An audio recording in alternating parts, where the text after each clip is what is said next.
Move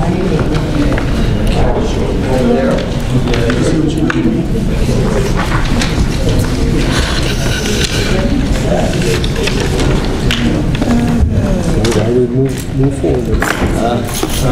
Go forward. I don't have an agenda like this. I got to show you.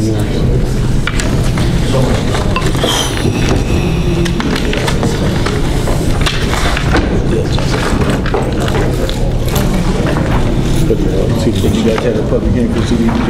No, that's not. Okay. We'll start with that. I'm just curious.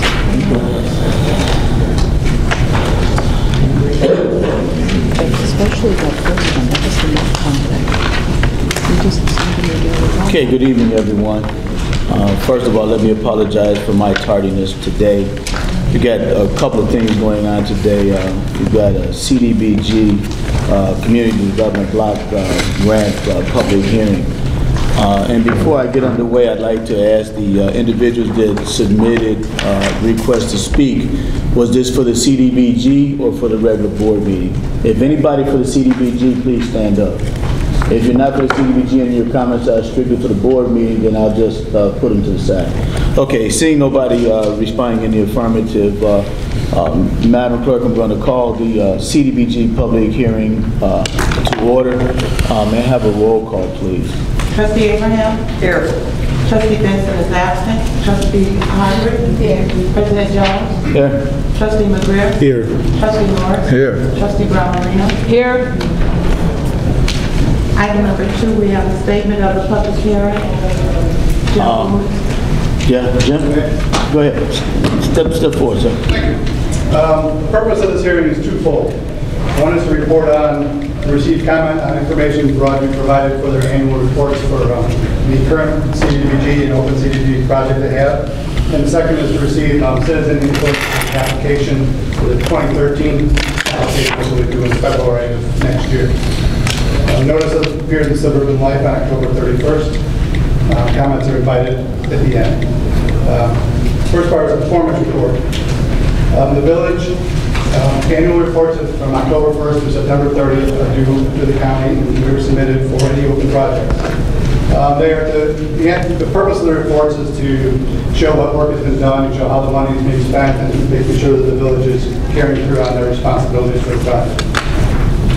There were 2 projects that were open during this period. First one was the C10004, which was street reconstruction of 14th Avenue from Lexington to Don. All work was completed previously, and the only stuff done during this reporting period was final paperwork, and the project has been approved and closed by the county. The second project is the 11004, which is street reconstruction of 14th Avenue from the alley north of Roosevelt to Fillmore.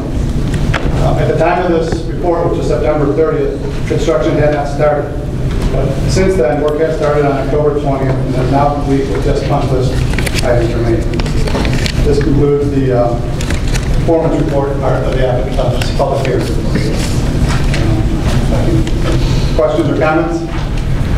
No? Okay, we'll continue on to the second purpose, which is the needs assessment portion of the hearing.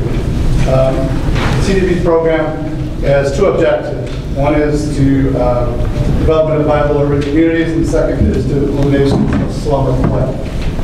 There are various categories that eligible type of projects for limited clientele activities, which benefit a certain type of group of people, like senior citizens, housing activities to improve residential structures.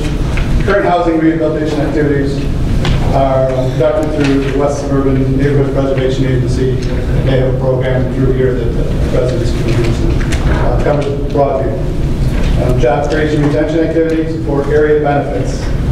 These are activities which benefit all residents in the low and moderate income area. The only area eligible is north of Roosevelt, between 17th Avenue and 13th Avenue. That's still based on the 2000 census. Have not heard anything from the county yet. When the 2010 census will. There's going to be another progress meeting or report meeting coming up, and we'll ask the question again and see if we get any answers. Examples of the area benefit are reconstruction of streets and alleys in the residential area where low to moderate income is at least 49%, or sewer and water main improvements if the low to moderate income is 51%. The village's, the 2013 application is scheduled to be submitted in February, and the village will be having another public hearing after the project has been selected to present it to the public for comment. Maximum of 2 projects totaling $200,000 is allowed for annual funding. Then the county goes through, typically the village has applied for 1 project, because that's all that's been funded in the last 15 years.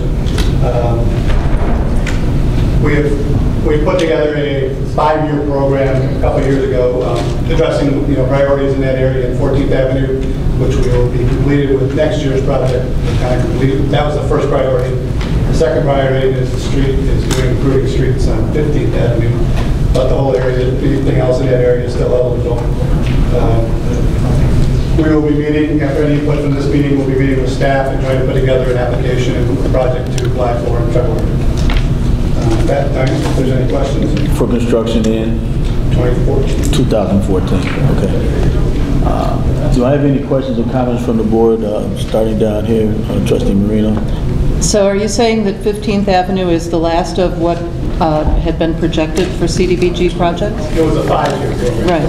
We identified blocks on 14th and then blocks on 15th. You update those every, roughly 5 to 6, 7 years, depending on the county, but you will update it. You don't have to stick to it, but if you deviate from it, you just have to give them a reason. One of the other streets could have deteriorated faster or had some other issues. Were there any other projects that had been designated at that time that you recall? Just 14th and 15th.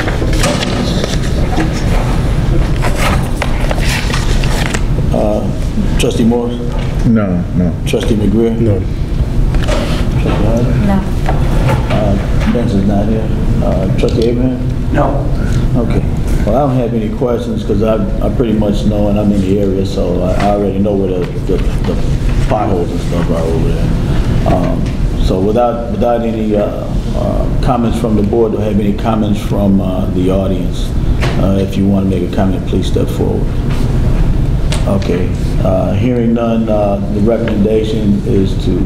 There's no recommendation at this point. There's no action needed. With that being said, I'll entertain a motion to adjourn this hearing. So moved. Second. Motion by McGreer and second by Hargreaves. All in favor? Aye. All opposed?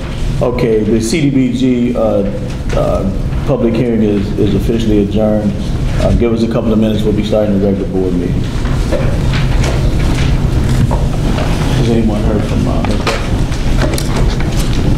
Madam Clerk, have you heard from Ms. Benson? I did. I talked to her today. She said she was going to be here. Let me go get the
Hey, how you doing?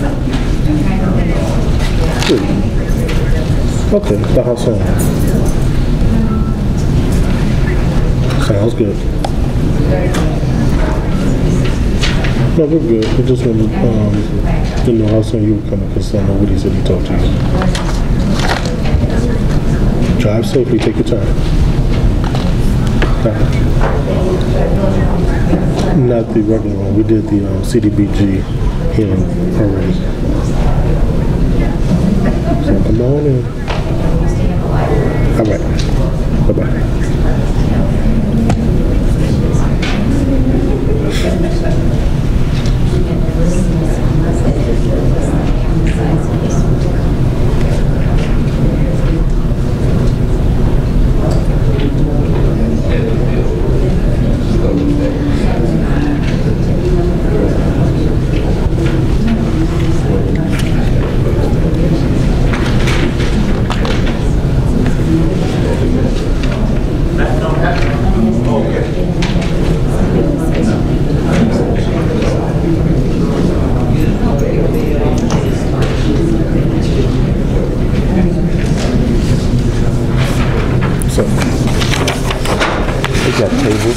Because of the address, he had his ALSUP address. That's the actual location of the property which they're using for storage. Okay. So the application's already been submitted. I just made a copy of the first page. It got tabled because the application that was submitted originally had the ALSUP address. This is the actual Broadview address, and they're using it for storage, but it's by Public Works. So I had to change that. I just had to do this page. Okay. Nothing else changed on that application.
rich tonight.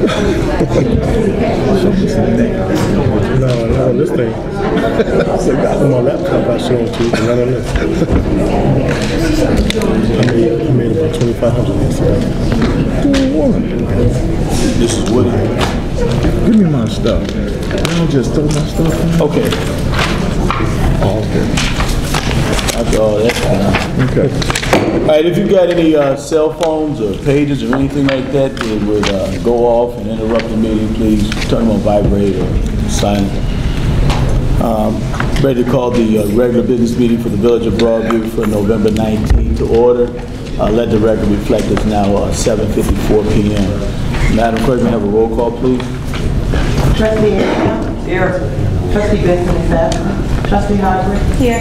President Jones. Present. Trustee Ware. Here. Trustee Morris. Here. Trustee Brown Marina. Here. Maybe I'll stand for the pledge of allegiance. I pledge allegiance to the flag of the United States of America and to the republic for which it stands, one nation, under God, indivisible, with liberty and justice for all.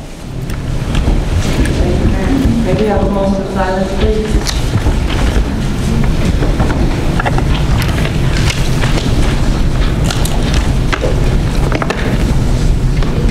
Thank you. Item number 2, public comment. Ms. Margaret Cushman.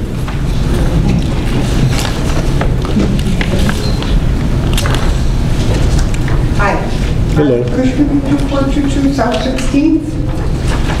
Last month I set out an animal trap in my backyard because something was ripping apart my lawn and my garden. In 3 weeks I caught 3 very large raccoons and 4 possums. In 3 weeks. I wasn't really surprised because the way I look at some of my neighbors were housing and feeding them.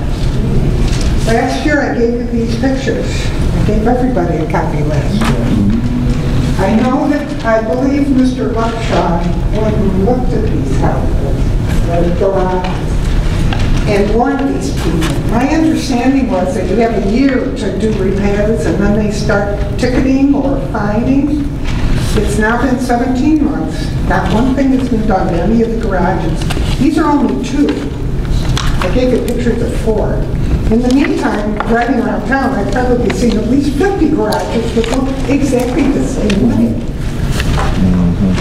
The other concern is the garbage. Now, I know when we got our new garbage cans, they were supposed to be critter-proof. But critter-proof doesn't work when the garbage can is overstuffed and the lid is not done. It's also my understanding that you're not supposed to put garbage out in plastic bags, even if they have stickers on them. Now I go to work every morning and I see the garbage on Monday and Friday. And I only see half a block on 2400 on 16th and 1 block on 17th. This morning, there were 5 cans that didn't have the lids down all the way, overstuffed. There were 3 places where there were plastic bags laying on the ground.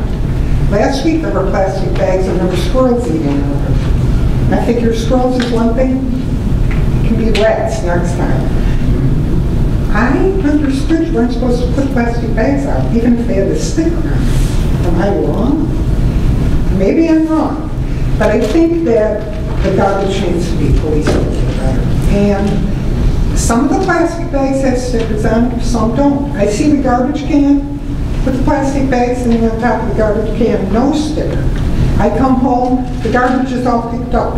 It's not like the plastic bag is sitting there. So the garbage company, the contractor, is obviously picking up bags without stickers. If we're paying him, he's not doing his job.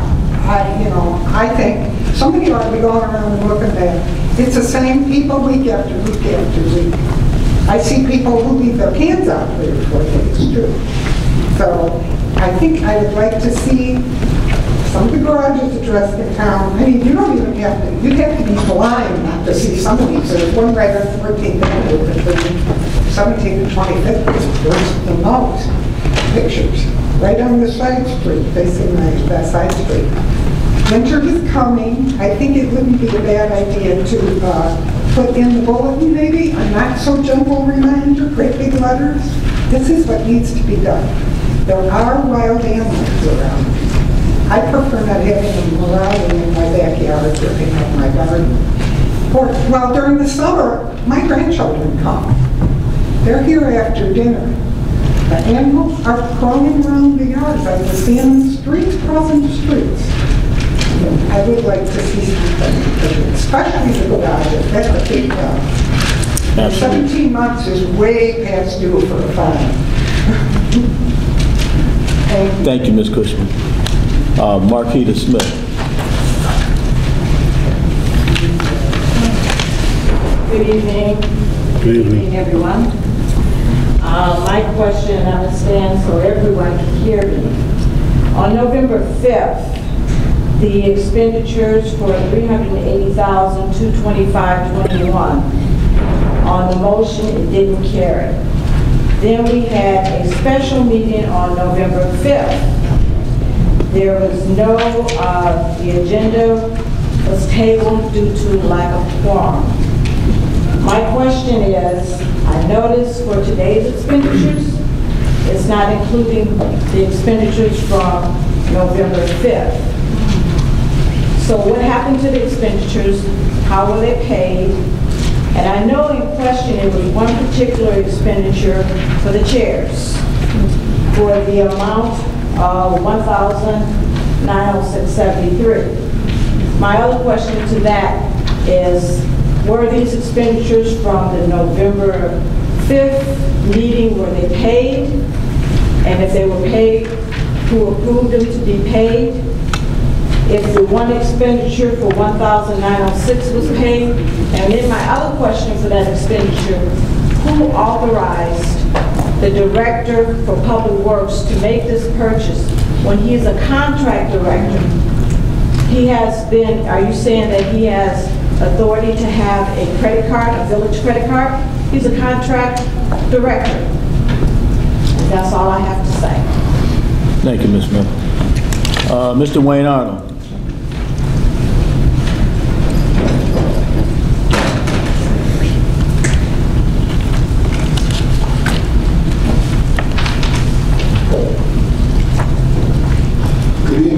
Good evening, Mr. Everyone. Thank you for your time. Excuse my time here to watch the bear. I want to just come and say I'm not speaking on behalf of the zoning board, which I'm the president of. I'm speaking on behalf of the library board, which my wife is the chairman of the finance committee, and on the construction committee also. We are very, very happy that the citizens of Broadview voted to approve the referendum by a total of 81% of the vote. Over 3,000 citizens voted to approve the reconstruction and expansion of the Broadview Library, which we think is going to be a great attribute for the entire village. So on behalf of my wife, who's cooking her potato pies, getting ready for Thanksgiving, she wanted me to come and say thank you, and that the trustee board for the library is having a thank you engagement for the citizens on December 1st from 2 to 4 to 5 p.m. and hope that the citizens will come out. And again, thank you for a successful approval vote for a referendum for the new construction project that will soon be breaking ground in 2013 for a new renovated and expanded library for our great village. Thank you very much. What's the location? It's going to be at the library. At the library. At the current library. Okay. All right. Okay. Thank you, Mr. Arnold. Thank you very much. Thank you. Ms. Lily Yancey.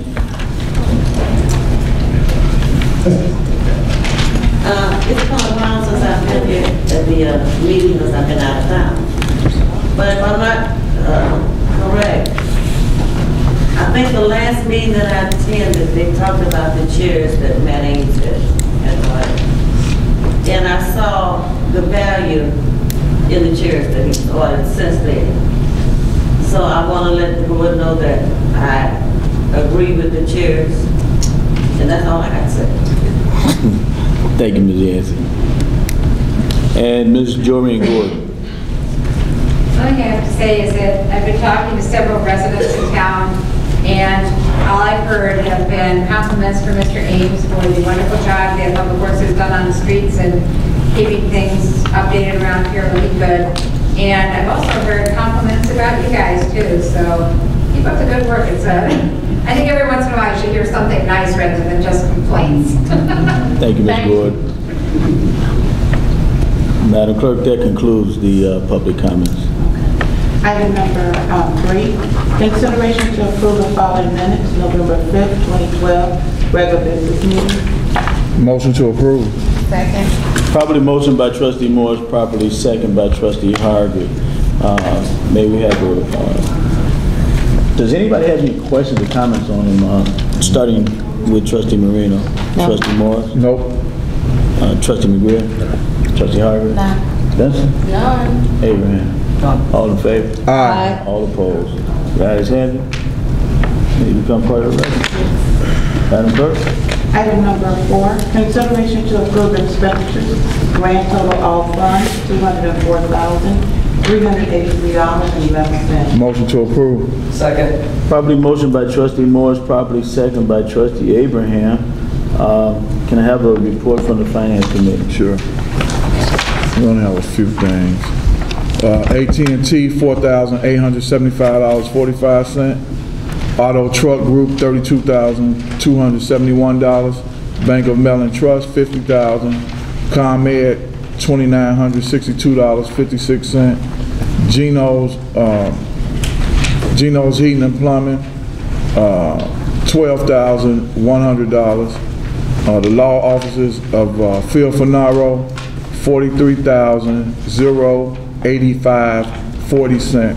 And at this juncture right here, I want to yield the floor to... well, go on and finish the report, because everybody's going to get negative comments. Liberty Suburban Chicago newspaper, $2,531.02. Michael R. Conley, $3,037.50. Paylocity, $5,442.39. Roche Ford, $24,974. And Tesca, $2,890, which is $184,169.32, which is 90% of that total of $204,303.11. Okay. Thank you for the report. Questions or comments on the bill, starting with Trustee Marino? Okay, there were a couple of items. The first one is Affiliated Customer Servicing, and it was shown as a $959 for a renewal of a fire alarm service. And I'm wondering why we're renewing this with Affiliated Customer Service. Didn't we just approve a contract with Norcom? Looking at the Norcom contract, it appears to be the same thing, and I'm not sure if I'm missing something here. Do they provide different services, or is there some reason why we would be renewing with them? Okay, is that the only question? Let's get all the questions out first. Okay. On the AT&T monthly bill, we had an enormous jump. Have we negotiated a new, and the reason was because we hadn't negotiated a new agreement with them. Have we done so, and are we going to be getting a refund? The note that was attached wasn't quite clear. Will we be able to get a refund of that jump, of the increase, once we do negotiate? And then Paylocity, we also had a substantial amount on there that said in the little note that it was $5,200 added to that, and it was because it was revised 941 for fire and police employees, and I'd like an explanation about that. I would have preferred to be able to discuss this with our finance director before the meeting, but we're not allowed to talk to her anymore. So this is my only opportunity to ask these questions. Is that it? It's those 3 items that I'd like an explanation about. Okay. Trustee Moore? No. Trustee McGreer? No. Trustee Harvey? I just want to clarify something. On the law offices of Phil Finaro, it looks like in the executive department, we have about $15,000 worth of charges. I was looking at these different line items, and I'm unclear as to why would we be responsible for paying for $15,000 worth of interventions for one of the trustees on the board, and this is something that we were trying to actually keep the amount down for the actual case. So we have $15,000 worth of charges that actually say they're linked to one of us as a trustee for a case. So does that increase the amount that we're spending on this particular case, and then will there be more charges coming up? That was my only other one we've already talked about. Okay. Trustee Benson? I actually had some of the same concerns. I wanted to find out exactly what those fees were for, because it is linked to a trustee. And I wanted to know, will there be more fees? Exactly what are these fees for? I mean, exactly what are they for? Why are we paying them? What's the deal? That's it. Okay. Trustee Abraham? I would have to agree with my fellow trustees, Hartbridge and Benson, regarding this. Being a member of the Finance Committee, it is kind of, it's disturbing to see that a trustee can generate any additional legal fees. We're trying to be responsible and accountable for our actions.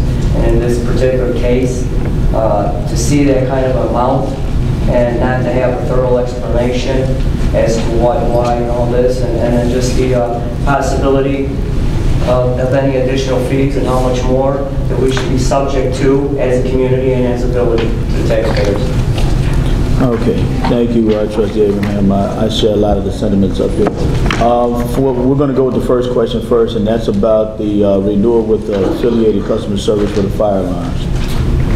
Mayor, I have to find out what building that would be for, because any of the government facilities now that we have a contract with Norcom will be monitored by Norcom, unless that was for some work that was done or something like that. On the invoice, does it identify what building the renewal is for? It might be the daycare center, possibly. Let's see. This is the testing of the 100% fire alarm. This is the test. Inspection of the equipment and all. This is the annual service fee of $959. But it doesn't say which building. It says all. So that's the testing and servicing of the alarms. Yeah. Which Norcom is doing the monitoring and the transmission of the alarms.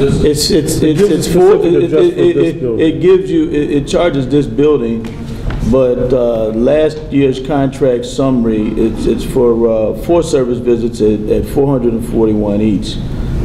Not billed included in the agreement. Okay, so that's for the maintenance of the alarms. That's not for the monitoring. Right, the monitoring and maintenance is different. That's for the company comes in and makes sure that all your alarms are functioning properly. That's what that is. Hardware versus software. That's a separate, totally separate. Okay. Right. This is strictly maintenance of the system. Maintenance of the system. All right. Someone, either Jan or Tom, can either one of you tell me about the AT&T increase, and is there a refund coming? Sure, I'll speak on that. Thank you. Same thing with Paylocity, since I got you standing. I'll speak on both. The AT&T, you are correct. The increase is because the new contract has not been completed. It had, discussions had started months ago, but somehow or another fell off the railings. The fact that we got the big increase, we now have reached out to try to get it going again. Have not got confirmation from someone with authority, but with the people that I have talked to, there's a possibility of a refund of the funds when we negotiated back down to about $500. But if not refund for the current month, we're working diligently to execute the contract so that at least that will not be the rate going forward. Is Mr. Hurd still the one negotiating this? Yes. Paylocity. Paylocity, that's a one-time expense. What I actually authorized them to do, it took them 3 months to do. Okay, let me paraphrase. what actually happened was the last few police and fire, actually, over the last few years, were set up, the employees were set up as normal employees, and Social Security and Medicare was taken out of their paychecks. Since they're hiring, they're not supposed to have that. So I had to actually have basically to get the money back from the government so that I could refund those employees and also to get the employer portion, because mind you, for every dollar that they had paid, we've also paid to get the money back from the government.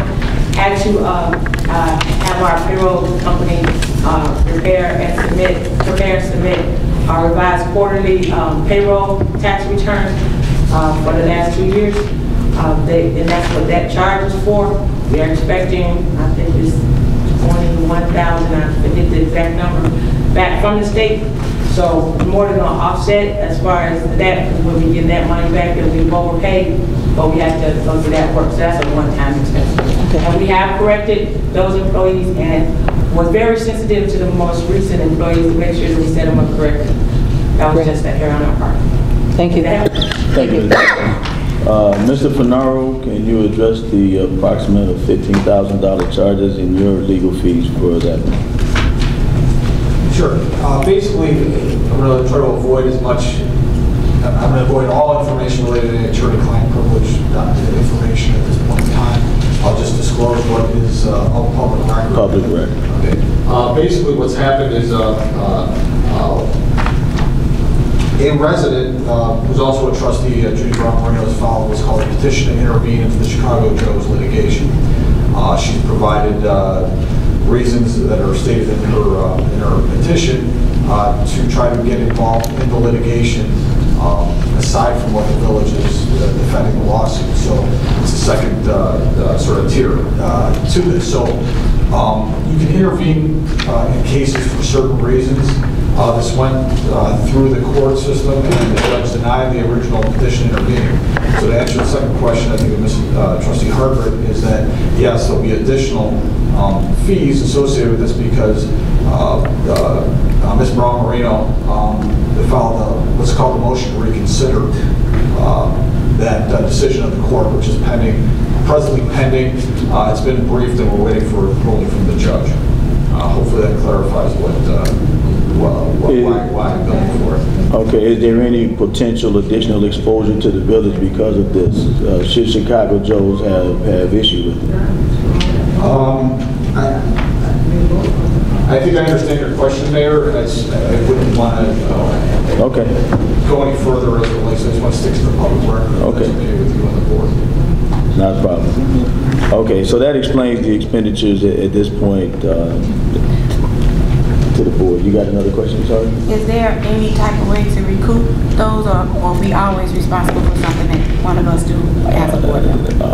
The village is responsible for, and the village attorney is responsible for defending the village in any litigation and putting on the best case scenario for the village. And in this case, the motion to intervene would severely cripple our case and create some other issues.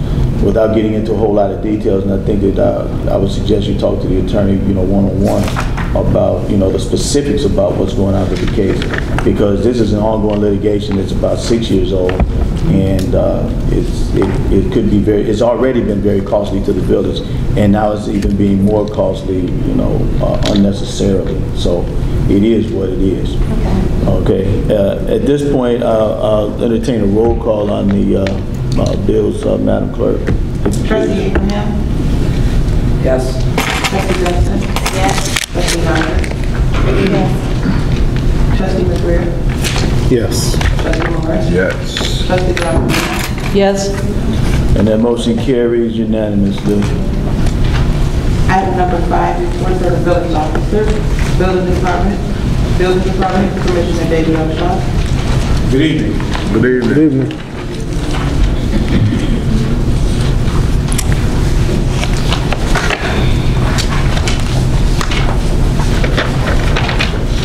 Monthly building report for October 2012 is as follows. There are 79 permits issued. There were 35 Title 13 inspections, And just as a reminder, Title 13 deals with the purchase and sale of property, whether it be residential, industrial, commercial, in the village of Broadview. We had 35 new contractor registrations, collected funds regarding 2 liens that we had on property. We had 11 property registrations. And I just wanted to make a brief comment on our vacant property registration. It's an ordinance that we had in place. And we're starting to see the banks respond to our vacant property registration, where a piece of property that hasn't been identified as to who owns it, and the majority of these properties are owned by some banks or some investment firms. We are finally getting a response from the letters that we've sent out as a building department and the research that has been done.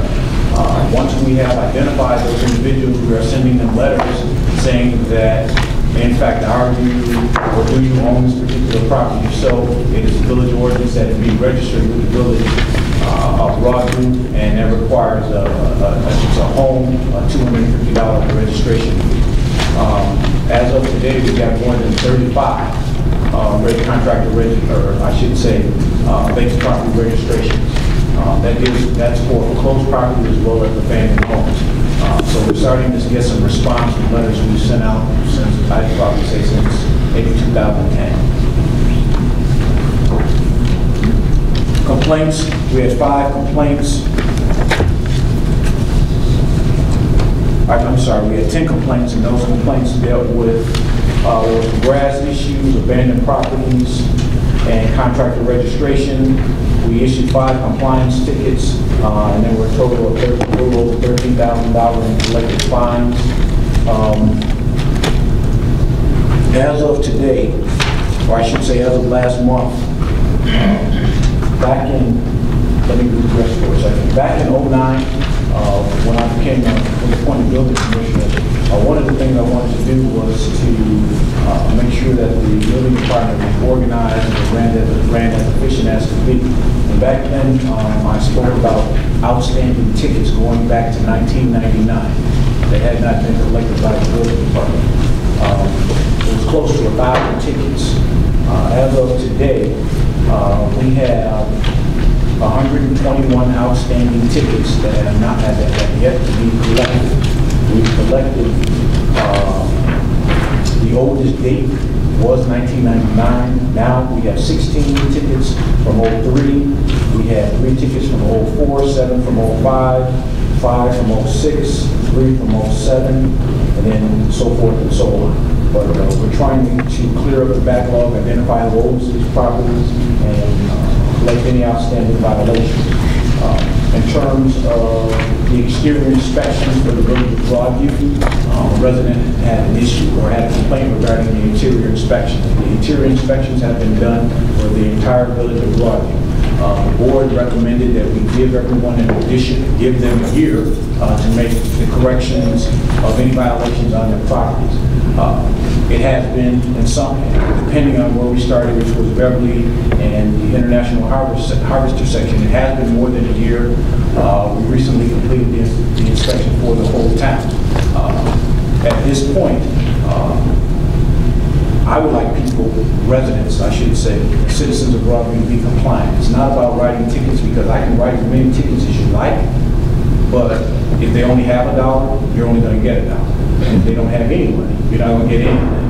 Obviously, if they had the funds, then they would correct the problem. Some of these people, like the pictures that I'm seeing, they not only have an infestation problem, they really need a new roof.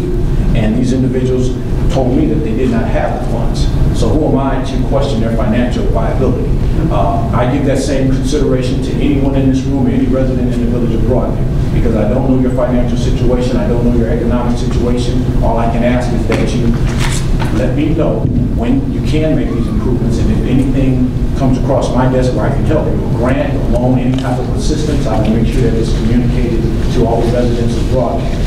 But at this time, there are a lot of residents, not just these 2 addresses, but that are having some financial issues. And so I would ask that other residents in the community, regardless of your financial situation, your economic situation, be considerate of others, and others know that there are some issues out there that everybody knows about. I don't have to bring it up because it's worldwide. It's not just related to the village of Broadview. I will speak to the residents again regarding these issues.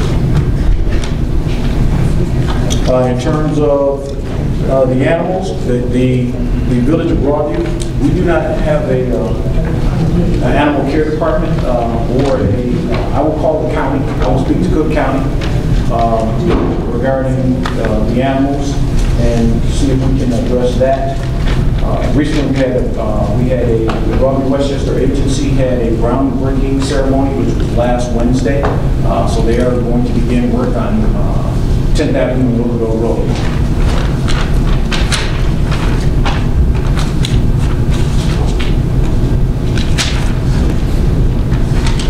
Other information that I handed out to the trustees at our last board meeting and I've given out to residents tonight is regarding the Attorney General's office and some of the homeowner relief programs. I have some additional handouts if you'd like. It's a homeowner relief program. It's the facts. It talks about foreclosure, settlement. It talks about the process. It talks about any foreclosure prevention and assistance that may be afforded to anyone if need be. If you don't have a copy or you'd like additional copies, please let me know. I'm going to make sure that this information is out on the website too to help everyone that needs it, as well as the residents of Broadview. If the trustees need additional copies, I have some. I can pass them out to you guys as well. Mr. Mayor, that concludes my report. Thank you, Mr. Upshaw. Questions or comments from the board? Trustee Marino? None, except that I would like a copy of that. Okay. Trustee Morris? No, sir. Trustee McGreer? No. Trustee Harvey? No. Trustee Hunt? Trustee thanks for the report, Dave. I'm sorry, I have one more thing I wanted to talk about too, that a resident asked me about. 1211 West Cermak it's been boarded up for about 6 months. It is a 6-unit apartment building, again at 1211 West Cermak. There is a contract on that apartment building, and we're working with potential buyers to renovate that property. And so they're looking to start, if the weather stays decent, they're looking to start renovation. They're looking to close in the next couple of weeks and have that property, start renovating that property on the exterior December, January, if the weather holds up. The other property that was boarded up is 1400 Baton. 1400 Baton is a 22-unit apartment building. This was a property that I spoke about a long time ago, at least a year, where the property had been foreclosed on, and the tenants were unaware of that, and the owners that had been foreclosed on were collecting the rents and not paying the mortgage. So that property has been bought by a group of investors out of California. They have done nothing to the property. I've sent them numerous letters. I spoke to their management company, and it was at my request, working with Public Works and the police department, that they have that property boarded up, and all of the tenants that were in there were asked to leave. There was no heat. They have water. They had no electric, and the property was in disrepair, and it was very unsafe for the tenants that were in there. Of the 22 units, there was only 10 units in the whole building, and so there was a lot of, I should say, seedy things going on in there. Thank you very much, Mr. Upshaw. Madam Clerk.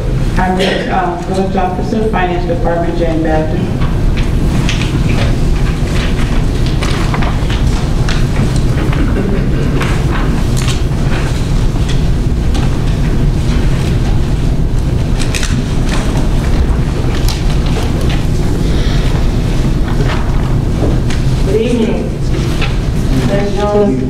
Board trustees and community members. Good evening. The financial summary for the general fund for the month of October. In the month of October, the general fund actually collected $748,000 in revenue. Looking at it, you say you're probably looking at the 322, but we actually collected $748,000 in revenue, and we expended $764,000. However, in the month of October, the general fund did transfer $425,000 to the IMR fund, all of which was in the approved budget. For the month of October, it shows a net deficit of $441,000. However, if you look on a year-to-date basis, the fund is still running a net surplus of $317,000. The primary or the significant revenue sources, we collected $36,000 in property taxes, between $234,000 in sales taxes, $114,000 in various utility taxes, $87,000 in corporate replacement taxes, $67,000 in state income taxes, and $9,000 in state use taxes. From the local departments, the building department collected $36,000 in permits and inspection activities. $63,000 was collected by the police department in fines and towing activities. $56,000 was recorded by the fire department and ambulance and hospital billing fees. And lastly, in the month of October, the village did receive the first 3 quarters of reimbursement from the Department of Justice for our one sworn officer that is grant funded under the COPS program. So we received that roughly $50,000 that basically reimbursed us for the salary and benefits that we have been paying that officer on behalf of that grant program. In October, the expenses, basically labor and benefits made up 74% of the overall expenses. The next significant area would be in contractual services, which among other things included $38,000 in legal and professional fees, $49,000 in general liability, insurance expenses, $19,000 in various maintenance expenses, $12,000 in telephone expenses, $8,000 in corporate replacement taxes that's payable to the library.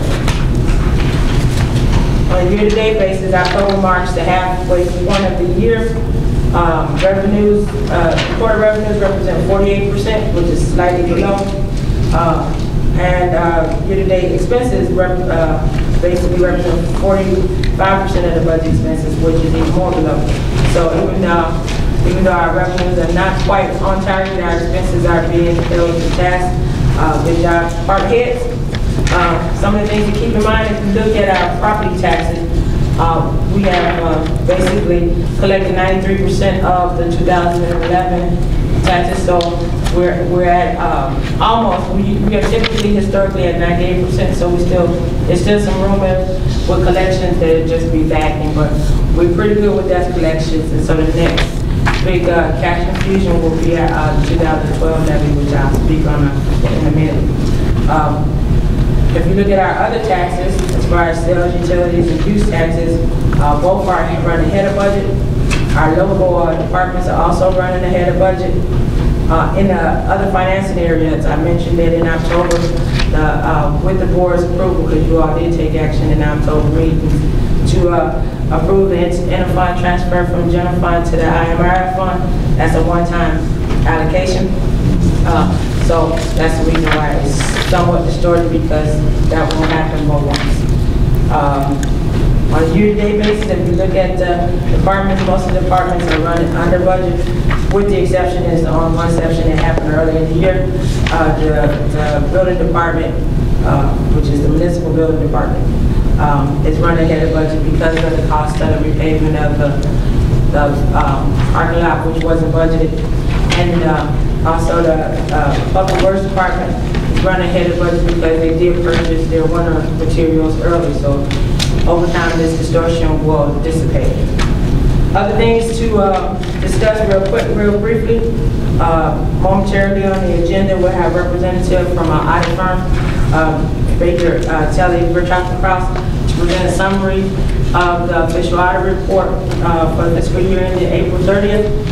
Upon your approval board, we'll upload the financial reports both to our website, but also more importantly to the county, such that we'll be within county statutes.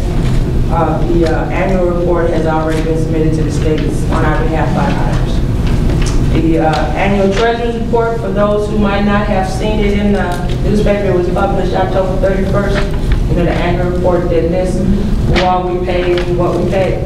The those who might not have seen it but it should be up on the village website at this time. So you go out there and look under finance. And lastly but not least, that time of year, and December is already here.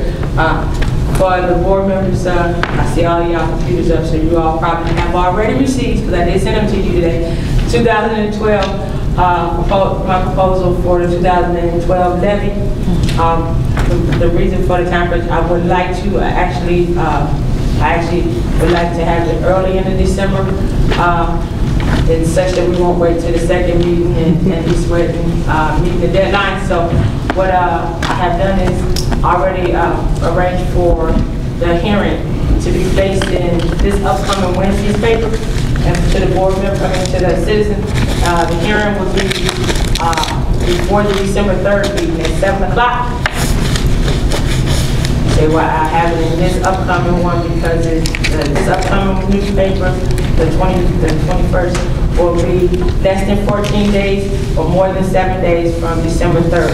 So that's the reason for the rush of the posting of the paper to have the hearing. Now, if the hearing is for the public and the general, and for the public to give you comments, I would also like to place it on the agenda then. You all like to place it on a later agenda. That's always, I guess, possible. But that's what I'm requesting. You all have all the details. You know, I give my initial details. If you have any other questions, please feel free to channel them through the proper channels such that I can respond. And that's all I have for now. Thank you, Ms. Baptist. Questions or comments from the members of the board, starting with Trustee Moreno? Yeah, first of all, in terms of the village reimbursement from the Department of Justice for the COPS grant, my understanding was that once we've hired the person, the first year we have to pay for it ourselves and then get reimbursed. This is a different grant, or this?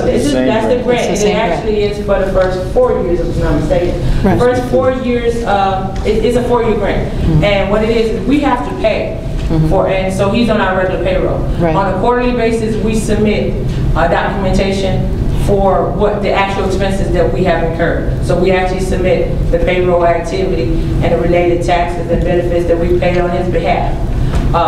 And we've been submitting those monthly.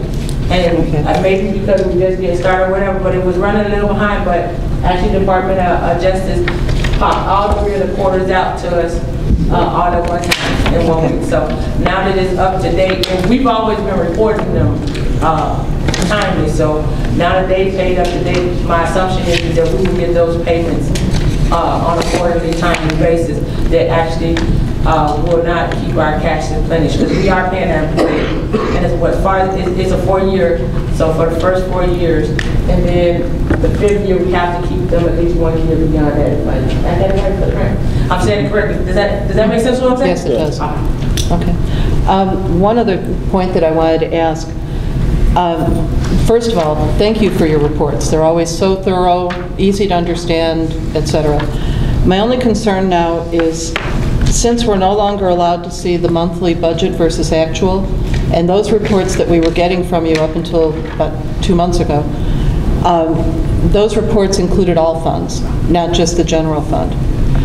And I'm concerned that we're not able to get any kind of continuing information about any other fund except the general fund, and we can't even. That thought too, and I just because of the end of the year and we're having so many things, but I actually have planned to sort of draft something to actually touch on. I actually like how the police is doing it with the charts. So even if it's not just a whole lot of narrative charts of the other funds to give some impression, because of course I am doing something with all the other funds every month too. So right. I will work on expanding that. Can you give me at least to January for that, because I'm sort of busy for year end? Absolutely. I will aim to expand my report by then. With your permission, ma'am. Absolutely. But if I could just ask, the first report in January, could you kind of go back to when we stopped getting those reports? So, you know, just if there's highlights. Are the cameras catching me looking at you? Probably. I don't mean in great detail, but at least if there's any highlights, anything that you think we should be aware of during that period. Fair enough. Okay. And that was it. Thank you. Trustee Moore. Trustee McGreer? None. Trustee Harvey? No. Trustee Benson? Trustee Abraham? No. Okay, thank you, Ms. Baptist. Madam Clerk? Our next first officer is the Fire Department, Chief Gardner. Good evening, everyone. Good evening. This is my report for the fire department for October 2012. Over the month of October, we responded to 190 emergency calls, 3 fire alarm responses, 27 ambulance responses, and 30, for a total of 30 to the Viola Hospital Complex, for a total of 266 for the year. 13 ambulance responses for a total of 133 to the Hines property for the year, and 1 ambulance response to J.J. Madden Complex for a total of 31 responses to that complex for the year. Our Fire Prevention Bureau performed 116 inspections. Of those, we had 10 home inspections. He did cite 85 violations and has 7 other special inspections that he performed. The department completed 138 hours of training on fire and emergency medical services. We currently have a rider from the Loyola EMS system who's riding with our paramedics right now doing his field internship with us. We should be completing it soon. One of our firefighters, Firefighter Monks, attended a 40-hour rope operations class. This was about a $3,000 class that we got for free due to our relationship with the Illinois Fire Service Institute. We also got firefighter Kenny attended a 40-hour leadership 3 course, and that was also we got for free. That's also it's about a $600 class that we got for free due to our relationship with IFSI and their Cornerstone program. We've done night training with the Berkeley Fire Department here in our tower. Speaking of our drill tower, we are getting some repairs done to it at no cost to the village. We received an $8,000 grant from our Mavis Division, Mavis Division 20. So we're getting some work done upgrading our tower, again, at no cost to the village. So that relationship's been working out really well. We have, I attended the Illinois Fire Chiefs Conference down in Peoria last month. Chief DeGarrett and myself also attended a chat with the chiefs that we did with the seniors at Schroeder Park back in October as well, which went well. We talked with the seniors about the programs that we have in our departments, answered questions, and got feedback from that group, which was really good. Overall, we collected $12,499.03 from paramedic billing services for ambulance services, with a net collection of $12,570.07. We billed out $17,250 to Loyola, $89,680 to Hines, and $750 to J.J. Madden, for a total of $27,680 for the month. We did receive $50,485 in collections from those 3 complexes. Side note, I'm going to be working with Phil Finaro on some outstanding balances we have. We did a good job so far at the beginning of this year of getting some past due invoices made up from Hines, Madden, and Loyola. I had my assistant look at the books, and we're checking some past due invoices as well. Currently, we have $153,683 that is still past due from our contracts with Hines, Madden, and Loyola. Hines owes us approximately $66,550, Madden $53,000, and Loyola $34,000. Loyola's usually really well in that time.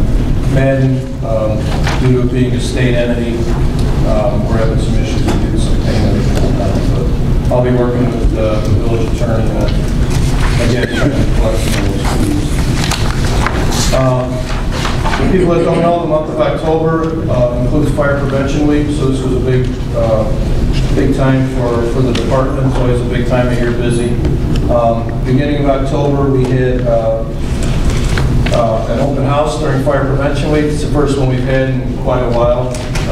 We had a real good turnout from people in town. Trustees too, I want to thank you guys for your support with that, also your attendance there. We had a bunch of displays and some information for everybody there. It worked out really well. And in conjunction with the open house, we had another blood drive, which benefited the Illinois Fire Chiefs Scholarship Fund.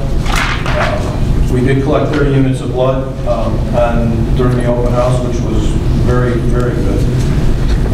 So grand total last year with our 3 drives, we collected over 125 units of blood total, which was a huge accomplishment. The village hasn't had any blood drives in quite a while, so we're going to continue on next year with 3 more blood drives. Our next one will be January 5th at the fire station at 9 a.m. We'll be getting some more literature on that for you guys as well.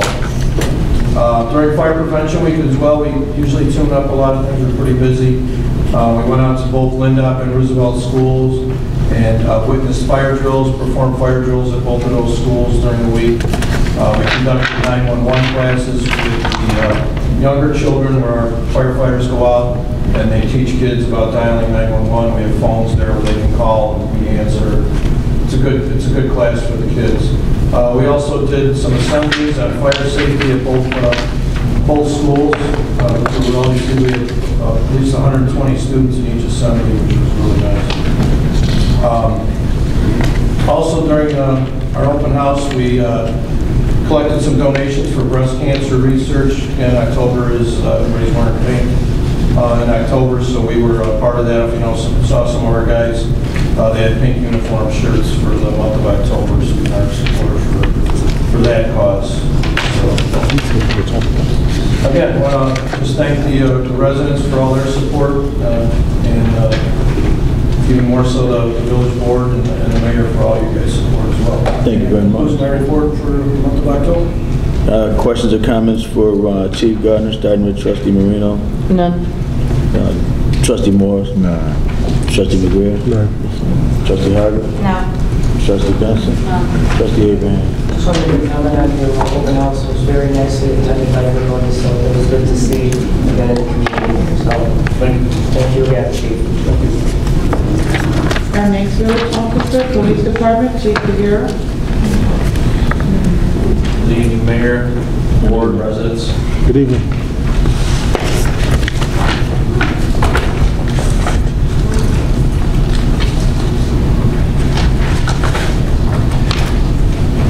This is the monthly report for the police department for the month of October.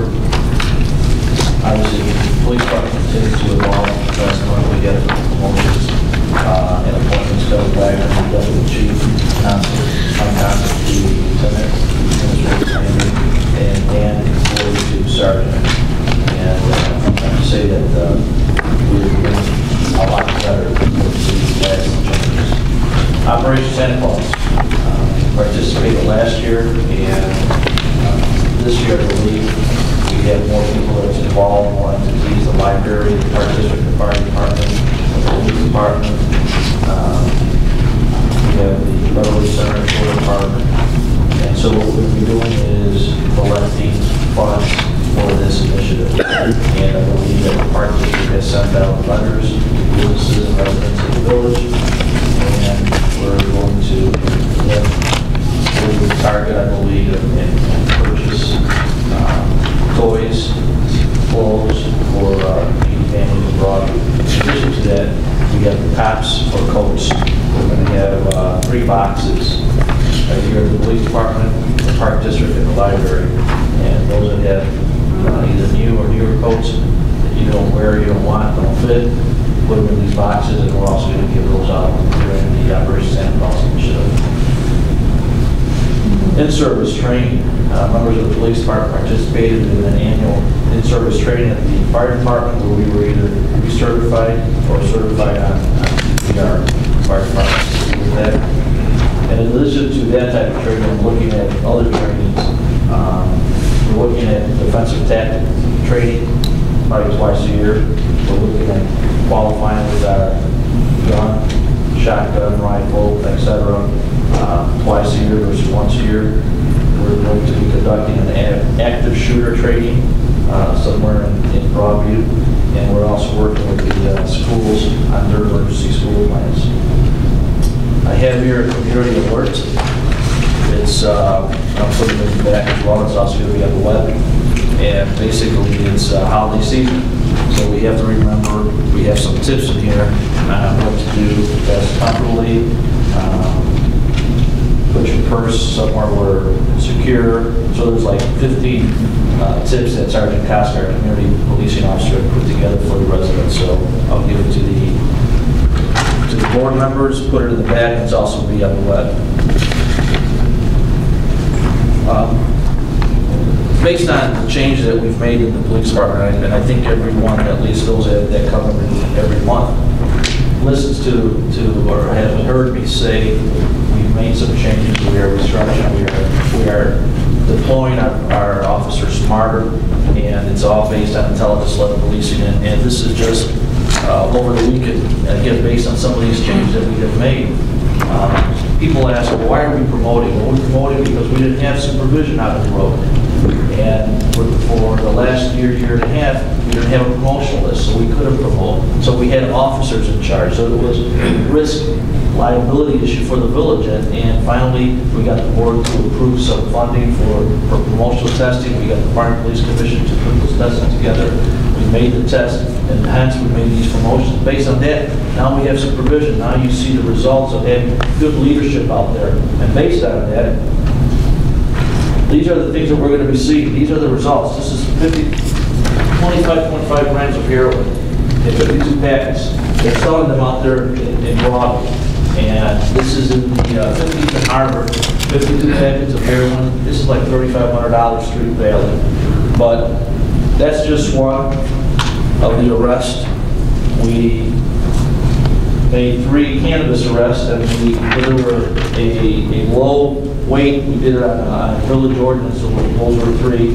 We also apprehended from Maywood a subject who was wanted on a shooting. We found him behind or inside a dumpster, and then we also recovered a .357 pistol. You found him inside the dumpster? Yes.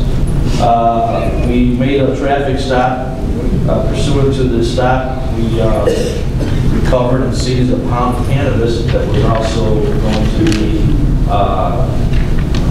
used in distribution.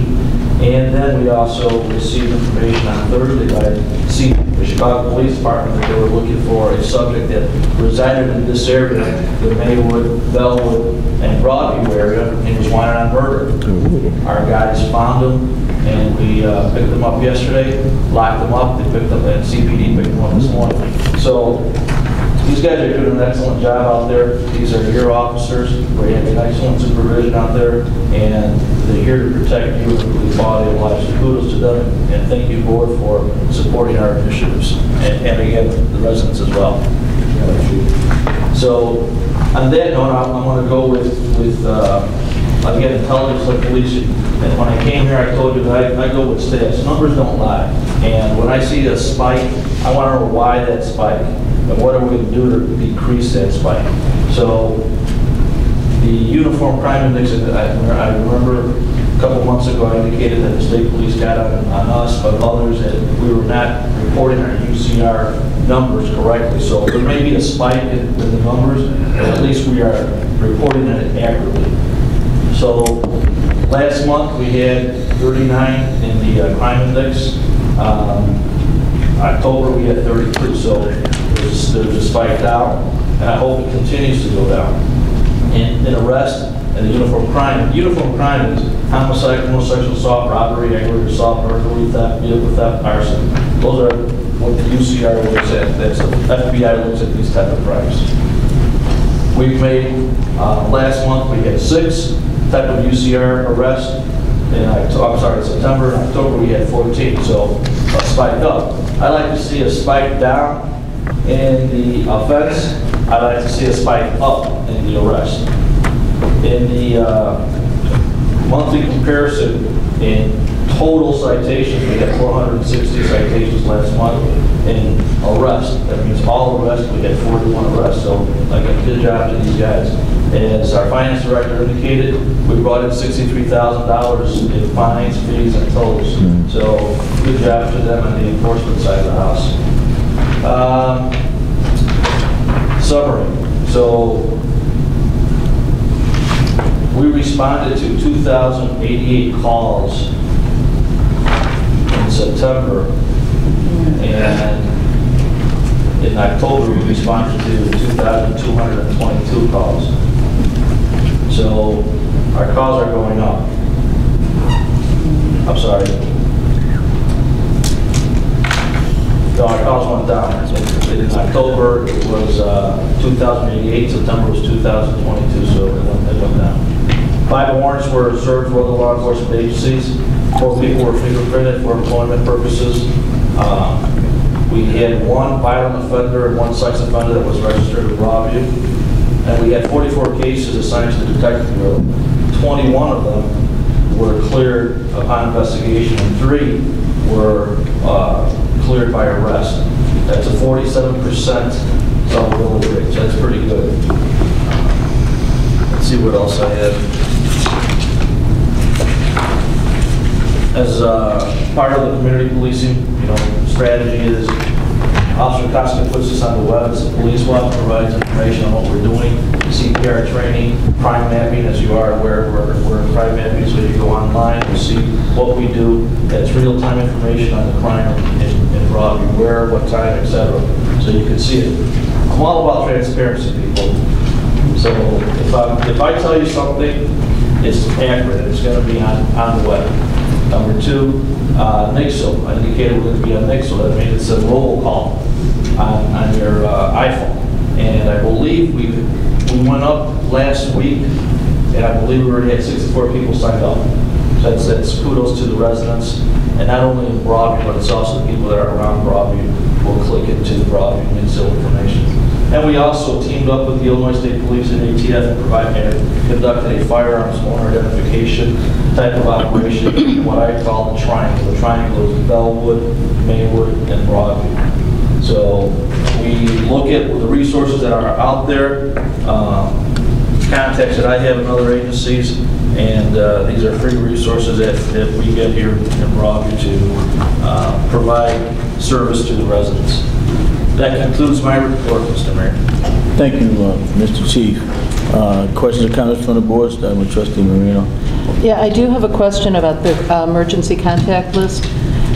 If someone has already signed up for the Connect CTY, would they, are you using that database and then adding to it? In other words, or does someone have to sign up for Connect CTY, which is the robocall emergency notification system we've had, and then also have to sign up for the NIPSCO? For the Nixle. Right. So that's 2 separate operations. So the Nixle is basically, if you have an iPhone and you don't have a house phone, so therefore you don't get that robocall via the hard line, then get it through your iPhone. That's free service. If you want to maintain and continue getting the robocalls from the village, I recommend you do it. Mm-hmm. It's 2 separate operations. And the NIXCO? Nixle, N-I-X-L-E. Nixle, I'm sorry. The Nixle, is that only for iPhone users? It's at smartphones, so I'm assuming any type of smartphone. Androids, iPhone, right, etc. Okay, thank you. Thank you. Trustee Morris? No. Trustee McGreer? No. Trustee Harvey? No. Trustee Benson? No. Trustee Abraham? Yes, I do. I have a question. If you can explain or elaborate a little bit on these October 2012 calls by the beat, just so everybody has a clear understanding. I noticed in 2 areas, I was just asking regarding the numbers. One was other outside of Broadview, that particular number, as well as the industrial area. And then when I read the bottom, it says represents officer initiated, as well as calls. So if you can kind of touch base on that a little bit, it's just way to, Other outside of Broadview, that is, if Maywood is requesting help, Hillside, whatever our surrounding town is requesting help, we help. And they reciprocate if we need help, they help us. So that's the other. The initiated directed patrols versus calls for service. Initiated directed patrol is we are sending the beat officer to go to a certain area to do it based on information I get here or based on information that someone is sending on the web that there's a problem. So that's a directed patrol. We're sending you to a problem versus the other type is a calls for services where someone picks up the phone, calls 911, and then we respond to that calls for service. One is self-initiated, the other one is reactive. And then what kind of calls will we be getting in this industrial area generally? Is that like B6?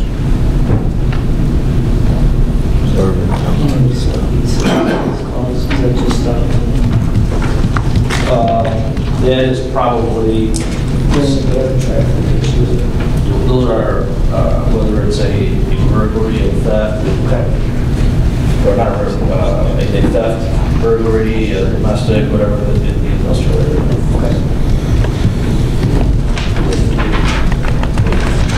Getting a lot of calls in the court post. Is that it? You sure? Thank you, Chief. I have no comments. You know, I'm good. Madam Clerk. I think Village Officer, Public Works Department, Matt Haynes, MFA Construction. Good evening, Corporate Authority and everybody else. Good evening.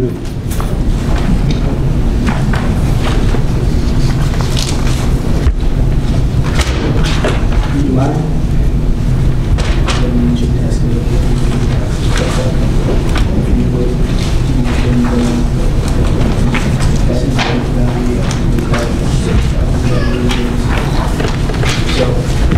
We'll start with leaf collection.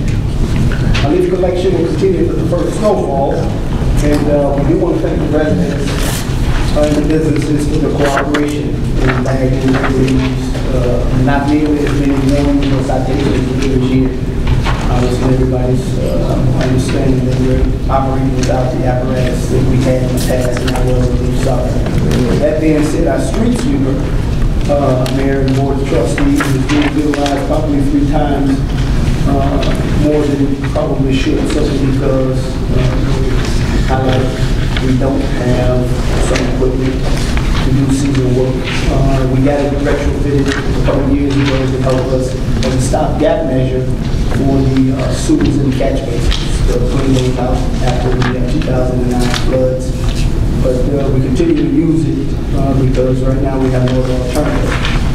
Our snow ban, and I will be getting with the police chief to make sure that this is enforced, begins December 1st to April 30th. And there will be no parking in any municipal lots or streets when there's 2 inches or more of snowfall. We have winterized our hydrants. Our fire hydrants need to be winterized, and what that includes is just basically pumping out the water from the barrel of the hydrant and replacing any missing caps and applying necessary grease. Okay. The main replacement between 17th and 18th Avenue is complete with valve replacements. It underwent pressure testing and chlorination, passed both. And right now they are reconstructing the alley, and I believe the tentative complete date for the reconstruct and the resurface will be Wednesday. So we're going to have those units taken out tomorrow. I think they're going to set up Wednesday. Right. Because it's back for Thank you. In removing some of the spoils for both projects, the 17th, 18th water main replacement, and also Roosevelt Road at 23rd to 18th Avenue, there was some contaminated spoils. Obviously, those of us that have history in the village, we know that with the Dunkin' Donuts is now sitting along with the laundromat that used to be a gas station. But that is a block where they exposed some contaminated soils along with the alley 17th and 18th.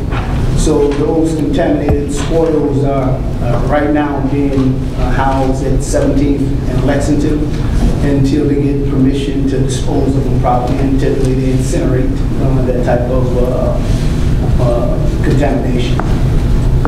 Obviously, there will be a slight increased cost with that disposal as opposed to taking something off site that has no contamination.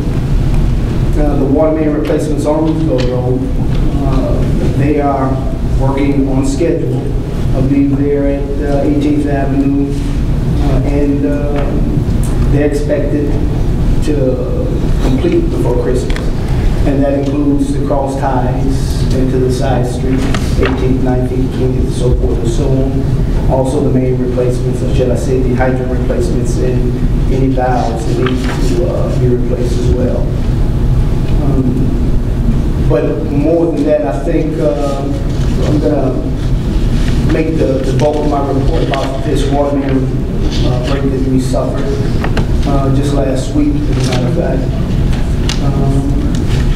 And if you would pass out photographs of exactly what we're looking at and what we arrived on site to see, if I give you a brief history according to my notes.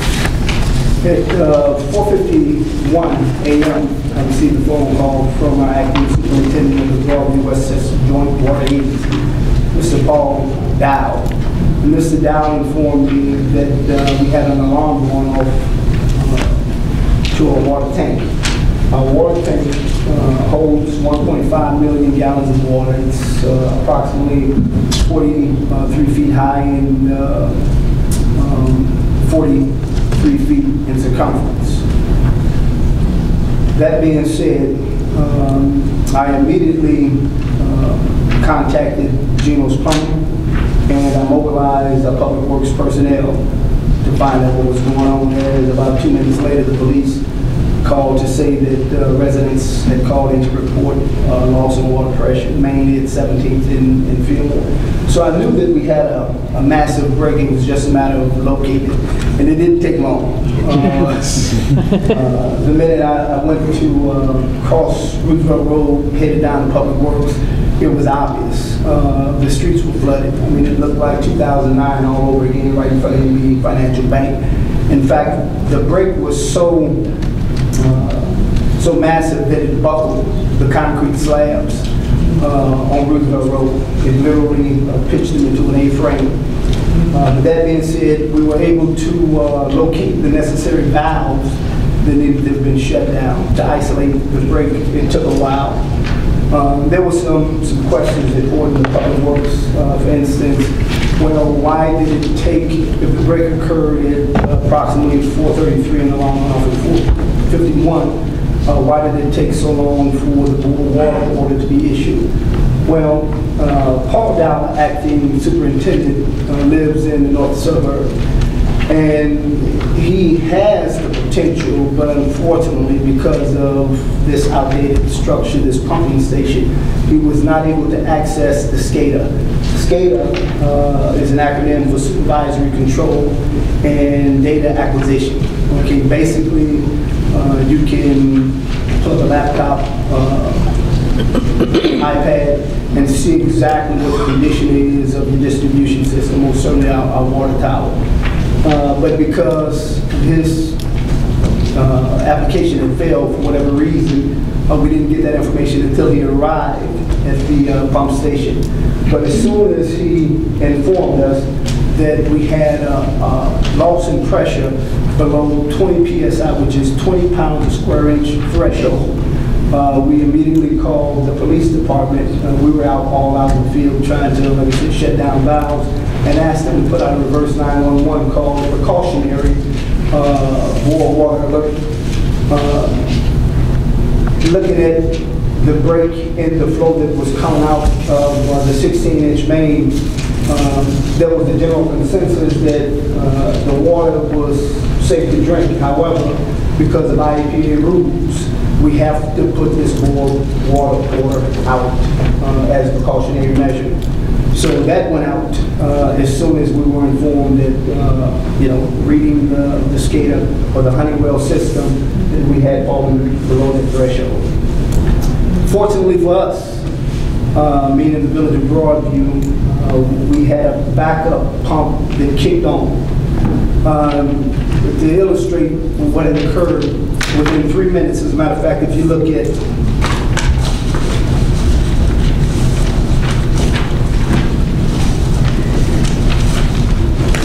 pass that down.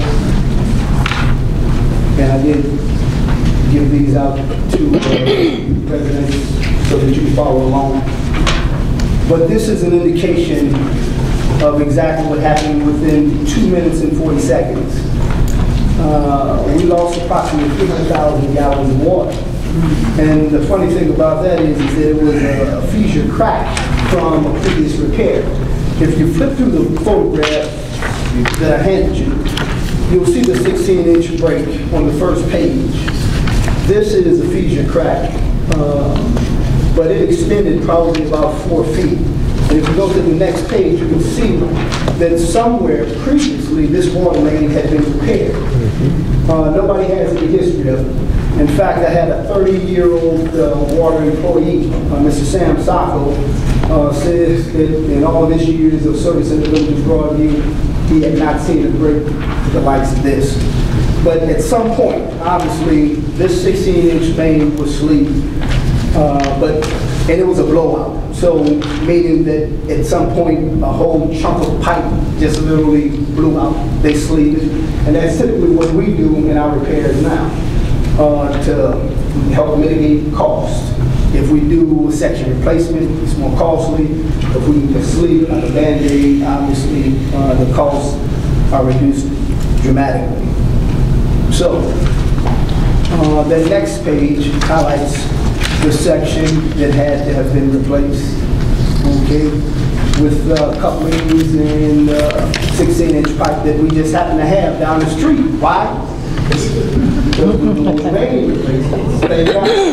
I will say that this is a confirmation of the foresight that Public Works, this is a Public Works initiative, by the way, and most certainly those board members that supported this effort. Back in 2009, we had a main break on a 12-inch, which is just south of the fire department.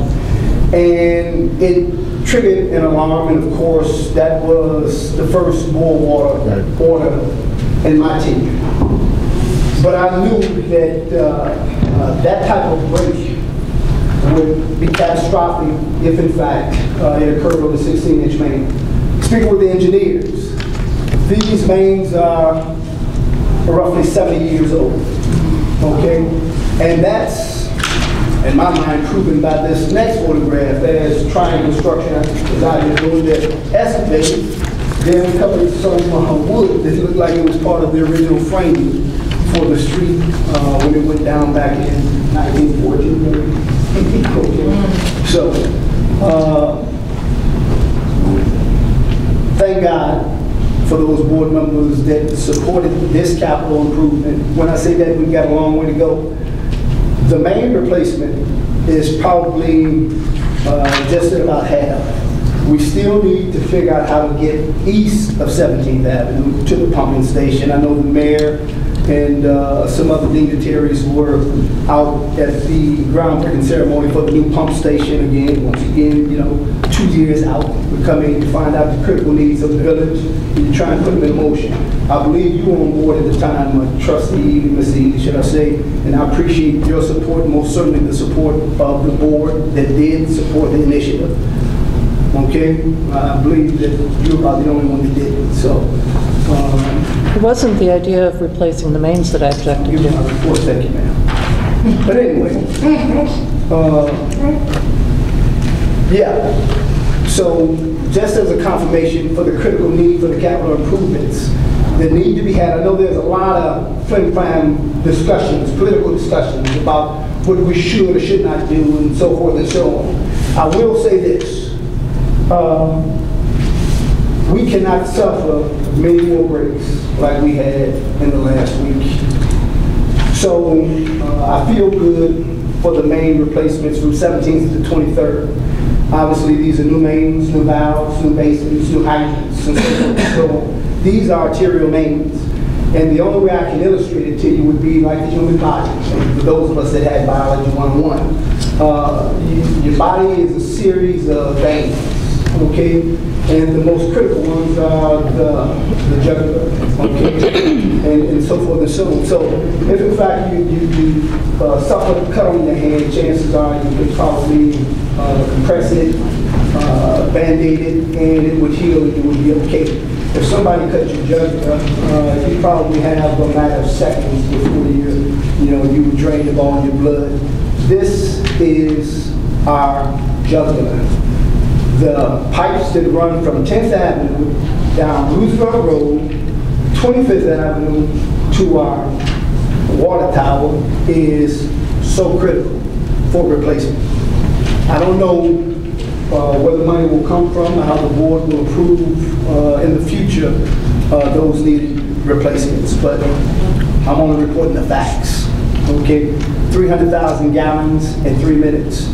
Let me point out some other things, some other facts as it relates to our tank. For every foot, we have about 44,000 gallons for every foot, okay? So we get a 43-foot tank. You do the math, it works out to about 1.5 million. But at the time of this main break, we had 1.1 million gallons of water. And after the main break, we fell below 800,000 gallons. So in three minutes. I would also like to point out some great advantages that we took the liberty of early on in this administration. One was participation of local businesses. I cannot overstate how critical it is, or it was, most certainly, to have a local plumbing contractor here in the village of Broadview on site at the same time the public works employees were there. Now, if we were a union shop, we had artisans, we had dedicated employees for the water department and so forth and so on. Public works would most certainly be responsible for that, but we all know the history of the public works department, its dismantling of its union, and so forth and so on. But to have that type of response, all I can tell you is, you hear the numbers, you got the facts in front of you. If in fact we were not able to mitigate this thing in a matter of hours, we would probably have some dire consequences. So to the board members that did support the MBE, LBE, local business enterprise ordinance, kudos to you. Once again, this is a confirmation that that initiative worked out on our behalf. I also had questions come in as to whether or not the work that's being done on Roosevelt Road somehow triggered the water main break. Absolutely not. As a matter of fact, at the time the break occurred, there was no activity on Roosevelt Road. 4:33 in the morning, Triangle Construction does not get out until 7 a.m. every morning, Monday through Friday, to begin the main replacements. In fact, I will say, the only issues that we had with the water main replacements with Trine was early on when we went to shut down or isolate a section of Roosevelt Road from 23rd to 22nd. Our valves were so old and so faulty that we couldn't get a shutdown complete enough so that they could do the main replacements. So that we had to go into, when I say we had to go south. Those of you that live in the 24th Avenue, the 2300 block, I believe, experienced a shutdown almost abruptly. We tried to give you a 2-hour window to let you know that you would be without water for several hours. But this is the importance of having functioning valves. That being said, we have Geno's Plumbing doing valve repairs on valves that we know have failed. Once again, the local business is Turbo Tubes, which is a local company here in Broadview, and local industry, were able to fabricate part of the valve that's consistently failing. It's consistently cracking, a die cast metal, it breaks and so forth and so on. So we've got those on order. And like I said, we've identified 4 valves that we know we need to, if nothing else, repair immediately, just simply because water main breaks and some other things previously we were not able to get shut down.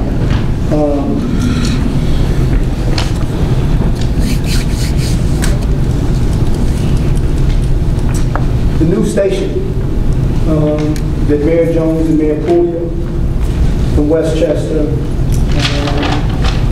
initiated, I think when they were newly elected, I know that because I believe, well, again, I was the city board member at the time, decided to build this pump station at the advice of the engineers and most certainly the operators and understanding the historical data and how susceptible we were as it relates to providing our customers, meaning the Broadview, Westchester, and the hospitals with potable water and the National Army. So we provide water. That being said, when that thing come online, we will have a fully functioning SCADA. So these incidents in the future will most certainly be, I guess, realized more immediate than in the past. When I say that, we'll have the opportunity, the Village of Broadview Public Works has 2 licensed operators. Between iPads and computers, we'll be able to see right away, real time, exactly what's going on.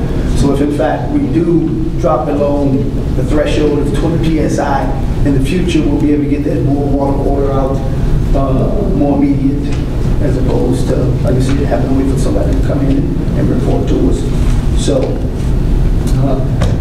it was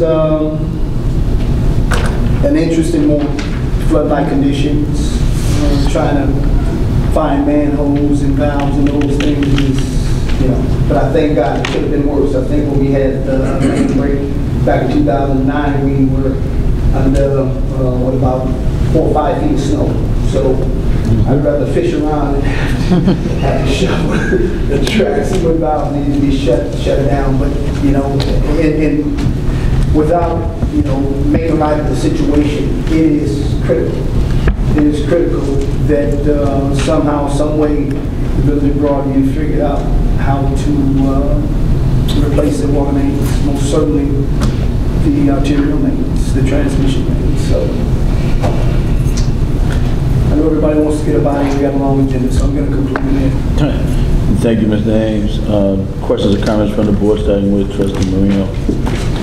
Yeah, if I understand correctly, from what you guys could tell with this major water main break, it was in part due to using the sleeve as opposed to a replacement when we made that repair? No. Or was it attributed to the sleeve at all? What it was attributed to was the age of the mains. I have reported repeatedly that water main breaks for a variety of reasons. Pressure, age, hammers, meaning that somebody opens and shuts a valve or a hydrant incorrectly. They'll create a hammer effect throughout the distribution system. You got freezes and thaws. When the ground freezes and thaws, that creates havoc on our pipes underground, which are buried at a depth of about 6 feet. When you have truck traffic bouncing over on the streets, that creates a lot of stress. You've got a variety of things, but what was peculiar with this break is that it had been previously repaired at the blowout, and from that blowout, a fissure crack ran east for about 4.5 feet, creating a loss of about 300,000 gallons in 3 minutes. And, okay, no, that's all. Thank you. Thank you, Trustee Marino. Trustee Moore? No. Trustee McGreary? Just wanted to compliment you on your analogy of the arteries and mains. That gives a lot better idea of why it's so critical that we get these main artery water lines and mains replaced. In addition to the other ones that we've talked about, these are the most important. So thank you for that. Thank you, Trustee McGreary. Trustee Hargrove? No. Trustee Benson? I just want to clarify that the sleeves are a proper way to fix some of these issues. Absolutely. Yes. So that's what we're supposed to be doing. Well, if that's that type of a break, that's one of the ways that we can. That's correct. You're right. When we try and use a sleeve whenever possible, because it is the least costly out of all the repairs. Okay. Thank you, Trustee Benson. Trustee Abraham? Quick question regarding this was what, the pressure? That was the pressure. That's where we're currently at now. Well, we typically operate at about 62 PSI. That seems to be nominal for our distribution system. Our water operators at the 10th Avenue pump station has gotten it down to a science, you know. Obviously, Mayor, you should know, this with the meetings of the Broadview Westchester Joint Water Agency. It's not an exact science. It's more like you know 57X. You know, you should know how to start it up and choke it and get it warmed up before you hit the road. And our guys have, you know, through trial and error, they've learned how to do that. But let me, if nothing else, Mayor, let me also say that the water main replacements were at least 2 years in the making. At least 2 years in the making. So the obvious point that I'm making is that it's a timely process. So to act on it sooner rather than later would probably be the prudent thing to do. So. Thank you. Thank you, Director. Madam Clerk. Item number 6, communications, communications by Secretary Vice President Cross, the LP, concerning fiscal year end April 30th, 2012.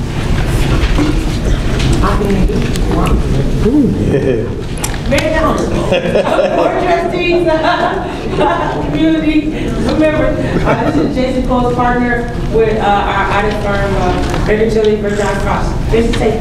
All right, I'll keep it short. I know you've been here a while, you still have a long agenda. I do have the audit for the year ended April 30th, 2012. I also have it before you as well.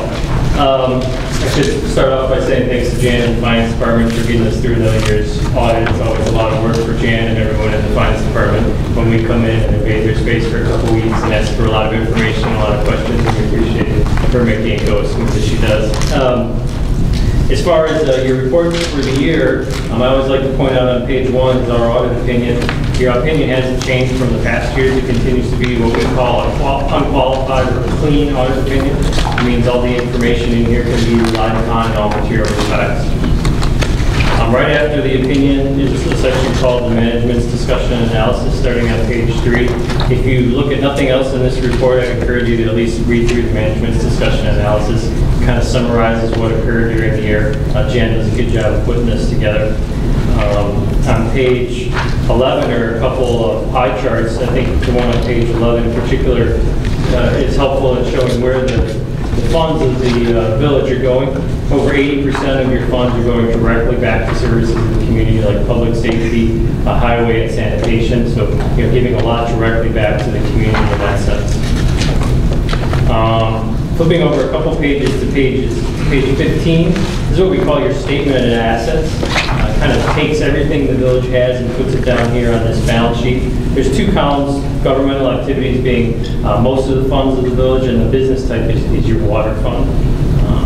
I'll point out here that in your governmental activities down at the bottom, you have a deficit unrestricted net asset of about $7 million. That's in a deficit position because of the fact that you issue bonds for your TIF districts.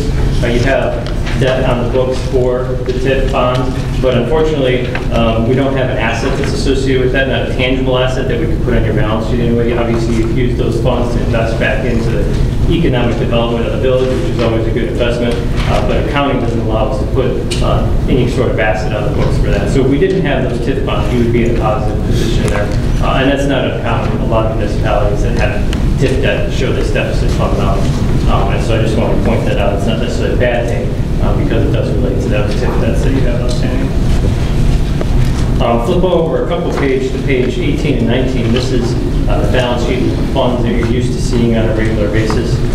I only point this out this year because if you look at the fund balance section, if you were to look at last year's report and look at this year's report, you'd see a lot more information in the fund balance section here with terms like non-spendable, restricted, and committed and assigned, because there was a new reporting standard that the village implemented this year, so you guys are all up to date on all the new standards, and this new information is required this year. Kind of gives you a little bit more detail as to the constraints that are on your fund balance as of the end of the year.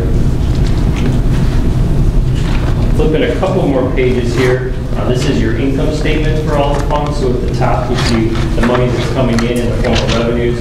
In the middle there is the expenditures, and down on the bottom is what's left over in the form of fund balance. So in your general fund we saw a positive increase in your fund balance for the year, so we always like to see things going. Your revenue slightly exceeded your expenditures, so we saw a slight increase in your general fund, which is your main operating fund. And flipping over to page 25, this is your water fund, or what we call your business type activities. And this fund also saw an increase for the fiscal year of about $900,000. So again, revenues exceeding expenses, which is always, again, the direction that we like to see things going. I'll only just point out one or two more things here, and then I'll let you ask any questions that you have. Way in the back, starting on page 76 going back, provides a lot of detail. I won't go into it now, but this shows budgets, actual, line by line for all the various funds. And in your general fund, your revenues slightly exceeded your budget for the year. Again, that's the direction that we'd like to see. Expenditures were also slightly over budget, but not too significantly. And we did, as I pointed out earlier, you did see a slight increase in your fund balance in your general fund. So the direction we'd like to see things go in that. I won't point out anything else in the financial statements unless I can answer any particular question for you. I'd be happy to do that. Okay, thank you. Trustee Marino? I always look forward to getting our audits. And they're so much fun to read. And unfortunately, we got this on electronic version Wednesday or Thursday, and then the paper version I saw here on the weekend. I haven't had a chance to actually read and absorb it all yet. It's a lot there, I understand. It is. I don't have any questions for you today, but yeah. Trustee Moore? No, I have no question. Trustee McGreer? No. Trustee Harvey? No. Trustee Benson? Trustee Abraham? No. There is also another small report. I didn't know if you want me to go through this. Go ahead, Jay, because I was just going to mention it, but go ahead. This is what we call our communication from the auditors, management, and to the board. It's required under audit standards. When we come in, we look at the controls and procedures in the finance department quite in depth to make sure that we understand what's going on so we can plan our audit accordingly. And in conjunction with that, if there's anything that we can bring to your attention as the governing body and Jan's attention as management that present what the standards call risks in your operations, we're required to communicate those to you here. We've done that for the last several years. There's nothing new that's in here that wasn't in here in the past, so we didn't see anything deteriorate, if you will, in your finance department. I won't go into these really one by one right now. I would say the overarching thing that we see within all these comments, though, is due to the fact that the finance department is relatively small. You only have so many people in the finance department, with Jan being at the head of it. And so it's kind of those cost-benefit analysis that you always have to do. You know, to improve your controls, you'd likely have to add more people to the finance department, which would be an additional cost. So, you know, every community, particularly smaller communities, have to try to weigh that and juggle that and figure out what they want to do with that. We're just required to communicate them to you so that you have them in front of you and have that information as you make those decisions. So. Right, we discussed that, and that was what I was going to point out about this particular document that he has in the second book. They talk about financial controls, and they talk about existing conditions that we have here in Broadview, that because we cannot financially do otherwise, that we have and we will continue to have. And it's been a repeat occurrence for several years. It's been reported numerous times, just quite simply because we're not large enough and we don't have the resources to just have, you know, specific jobs identified and separated. So sometimes people overlap and do multiple things. So correct. Yeah. And I would say Jan has done a very good job of implementing oversight where she can. Where she can. You know, but again, she's limited because she has access to things where sometimes you'd like to have more oversight over her, but you know, she's only one person as well. And so I think she's doing a very good job with the resources she currently has. Absolutely. Thanks for your report, Jace. Appreciate you coming out, giving it to us. Excuse me. As far as the management letter, we had an executive session scheduled for tonight to go over it, because this is the first year, as I'm sure you know, I don't know if the audience knows, this is the first year that we have the option of going into executive session to discuss the specific deficiencies and, you know, what have you. That's correct. There's a new law that allows that, right? Right. I attended the IML conference, you know, plus we had a meeting last year when we got our audit. And there are certain things that we could do that don't cost money. for example, assigning PIN numbers to individuals as opposed to, as a group, or secure, access.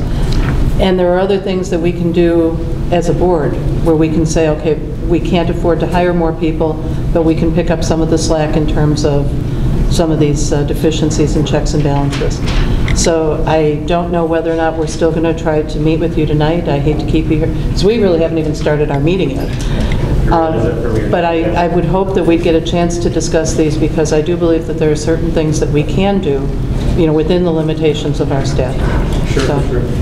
Well, thank you again, Jason. All right. Appreciate it. Thank you. Madam Clerk. Item number 7, unfinished business. Consideration to approve September 17, 2012 regular business meeting minutes.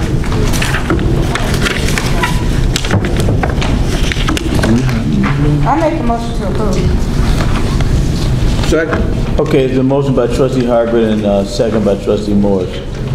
Corrections, questions, or comments on the minutes? Starting with the board members, Trustee Marino. None. Trustee Morris. None. Trustee McGreer. None. Trustee Hargreaves. No. Trustee Benson. No. Trustee Abraham. None. All in favor? Aye. All opposed? Yay. 5-1. The motion carries to make these minutes a part of the record. Consideration to approve October 1st, 2012 regular business meeting minutes. I make the motion to approve. Second. Properly motion by Trustee Hargreaves, properly second by Trustee Morris to approve the October 1 minutes. Questions or comments from the board? Trustee Marino? None. Trustee Morris? None. Trustee McGreer? None. Trustee Hargreaves? No. Trustee Benson? No. Trustee Abraham? No. All in favor? Aye. All opposed? Consideration Hearing none, that motion carries. Consideration to approve October 15, 2012 regular business meeting minutes. I make a motion to approve. Hold on. Wait a minute. Are you on B or C now? I'm not sure. What do you? B. I'm on B now. I didn't call letter She didn't call that. Okay. B because there's none. Sorry. Make a motion to approve. Second. Motion by Hargreaves, second by Morris. Questions or comments from the board? Trustee Marino? None. Trustee Morris? None. Trustee McGreer? None. Trustee Hargreaves? No. Trustee Benson? None. Trustee Abraham? No. All in favor? Aye. All opposed? Hearing none, those minutes carry. That motion carries also. Item number C, consideration of an application for business license for J.P. Larson, Inc.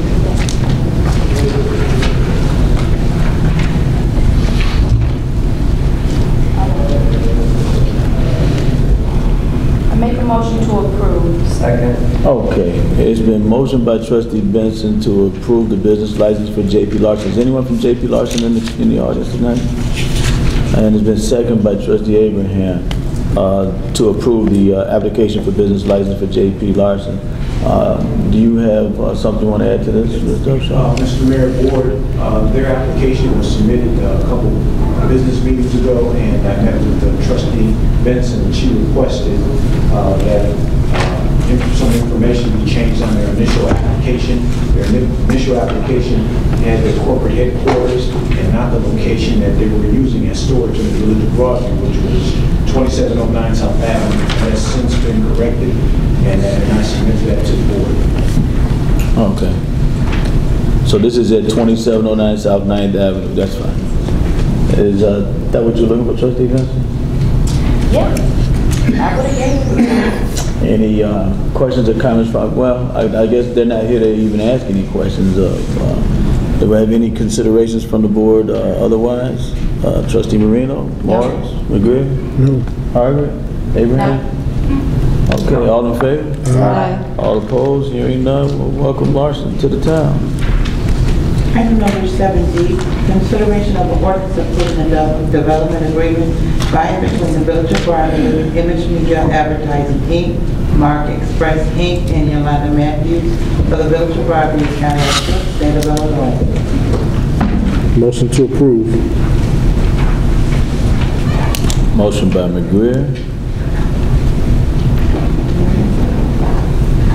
Second? Okay. The motion fails for lack of a second. Item number E, consideration of an ordinance authorizing and approving the vacation of a portion of alleyway east of 1811 South 17th Avenue Street for the Village of Broadview, County of Cook, State of Illinois. Motion to approve.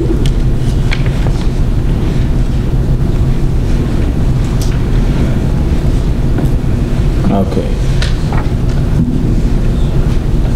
Got a motion to approve with no second on this one. I will entertain a motion to table items E, F, and G. I mean D, E, and F. Yeah, D, E, and F. I'm sorry. D, E, and F, because they're all correlated. I amend my motion to table until next board meeting. Second. Okay, motion by McGreer to table and second by Trustee Abraham to table D, E, and F. All in favor? Aye. All opposed? No. Okay. The ayes have it. This will be tabled for another board meeting. Item number G, consideration of an ordinance amending ordinance number CO 5612 for the Village of Broadview, County of Cook, State of Illinois.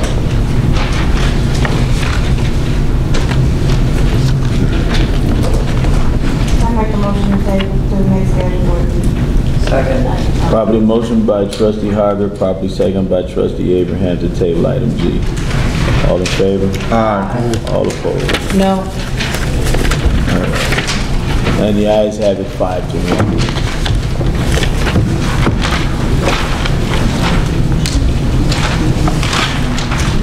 Item number 8, new business.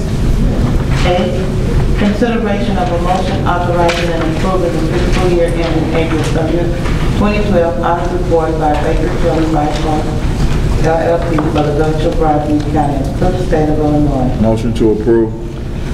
Properly motion by Morris and properly second by Trustee Benson to approve the audit by Baker Tilly. Any questions or comments from the board, starting with Trustee Marino? No.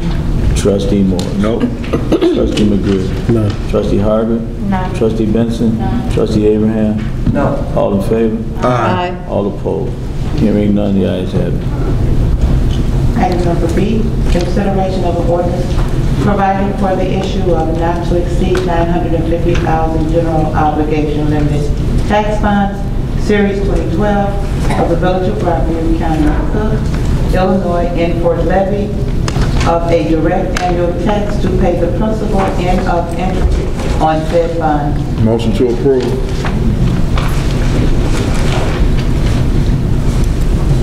Second.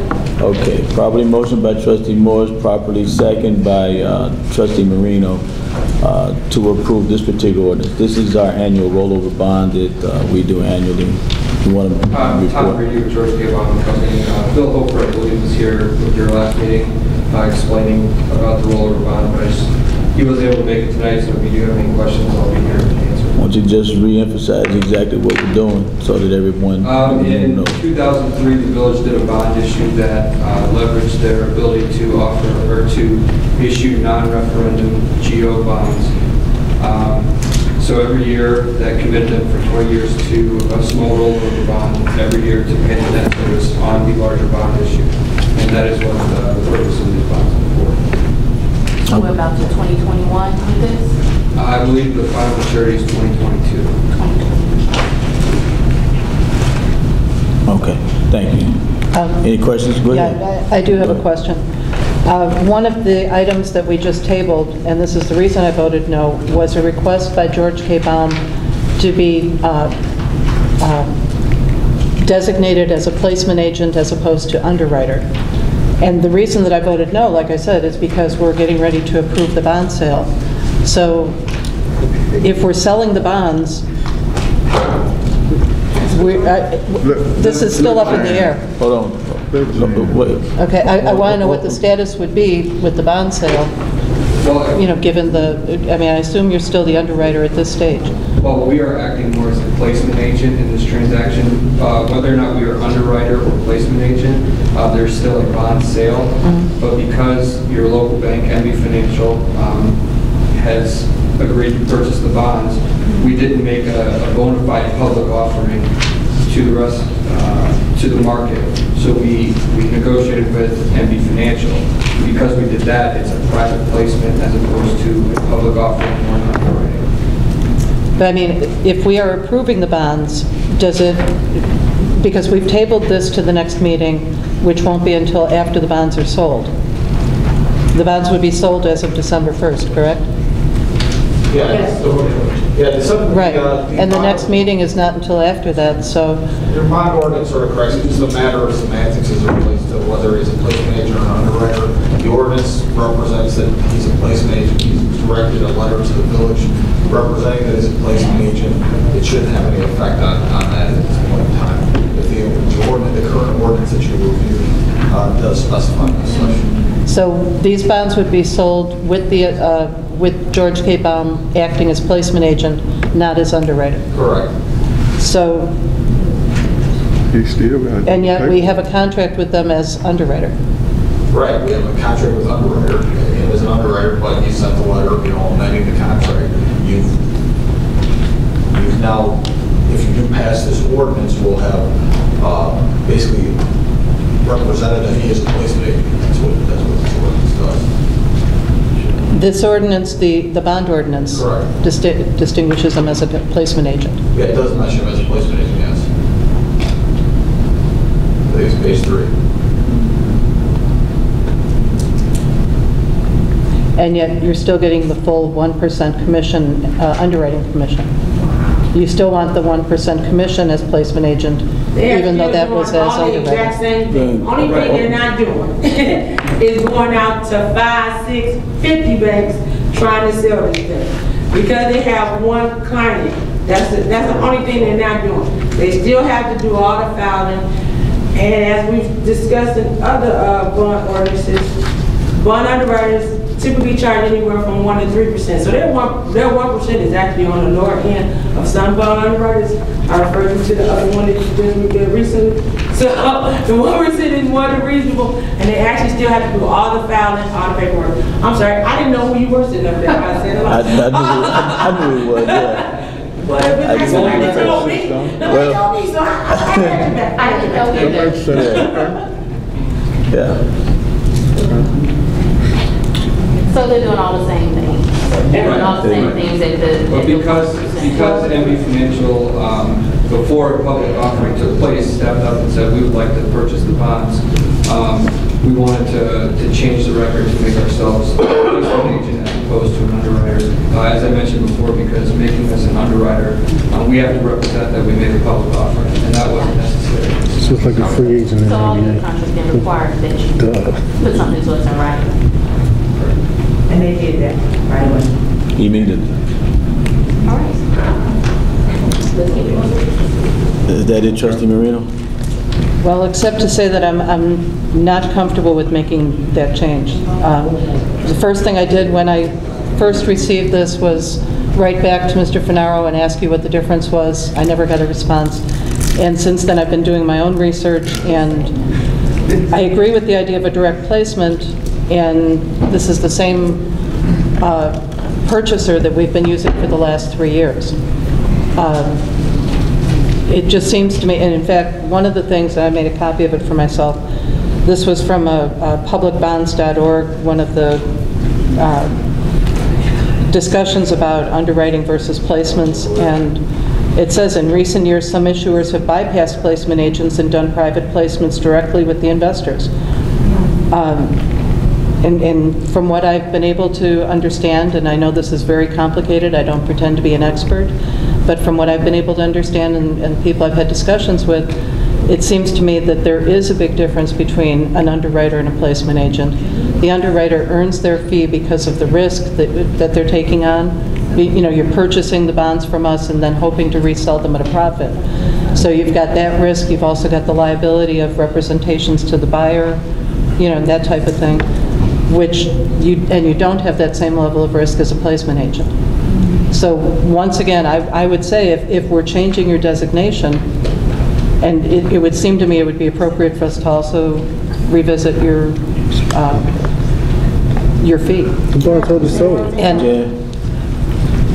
completely understand and respect. I'm on the cheap too. Y'all know I'm cheap when it comes to this. But here's the thing, I just told you, 1 to 3%, they have always been on the lower end. We talking about a $900,000 issue. Spend all that time when we do the $30 million water one, okay? That's when we talk about some real fees.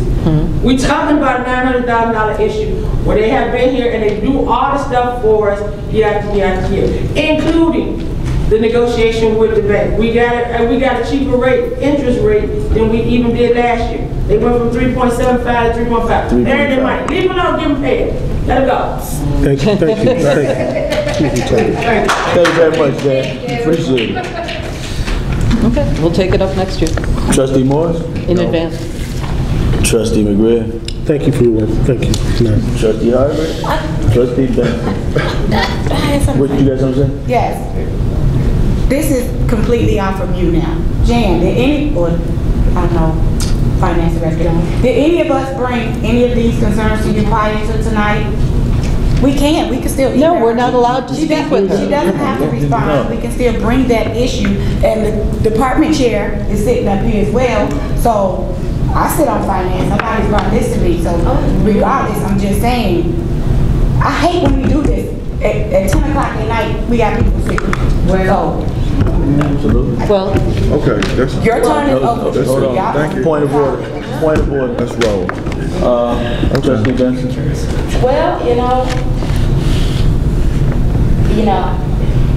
actually I thought I was on finance committee. I didn't know that changed. I have sent out so many emails, and no, I did not include Harvard because I didn't know she was on the finance committee. But I know everyone else can attest to all these emails I have sent out. I have asked a million questions. So I'm in a disagreement with you on this one, but I mean, I don't have a problem with this, but I just wanted to address that. So that had nothing to do with you. Sorry. Trustee Abraham? No. I didn't know you were talking. Abraham. Have a good evening, sir. Thank you very much. Thank you. We still got to vote. We still got to vote. Well, I had to allow the man to sit down, so is that okay? May I have a roll call, please, Madam Clerk? Trustee Abraham? Yes. Trustee Benson? Yes. Trustee Hartman? Yes. Trustee McGrath? Yes. Trustee Morris? Yes. Trustee Brown Marino? yes. And that motion carries unanimously. Next. She just doesn't understand. Item C, consideration of a resolution authorizing the intervention and proceeding before the state of Illinois Property Tax Appeal Board for appeals filed in 2011 for the village of Broadview, County of Cook, state of Illinois. Motion to approve. Second. Probably motion by Trustee Abraham, probably second by Trustee Harvard. Sure. Do I have any questions or comments from the board on this particular resolution? Trustee Marino? Thank you. No. Trustee Morris? No. Trustee McGrath? None. Trustee Harvard? No. Trustee Benson? Trustee Abraham? No. All in favor? Aye. All opposed? Hearing none, the ayes have it, that motion carries. Item B, consideration of a resolution authorizing the sale of 3 surplus police vehicles for the village of Broadview, County of Cook, state of Illinois.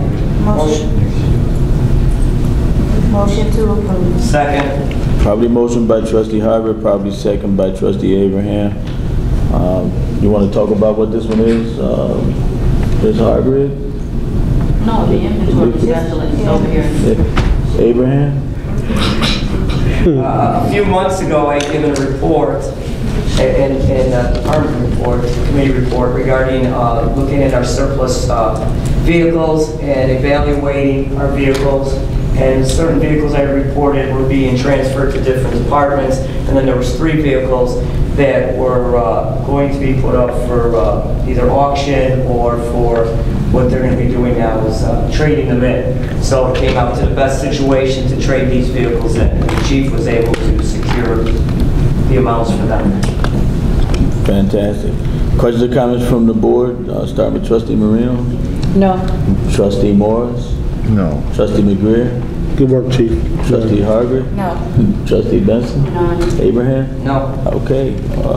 May I have a roll call, please? Trustee Abraham? Yes. Trustee Benson? Yes. Trustee Hartman? Yes. Trustee McGuire? Yes. Trustee Moore? Yes. Trustee Brown Marino? Yes. And that motion also carries.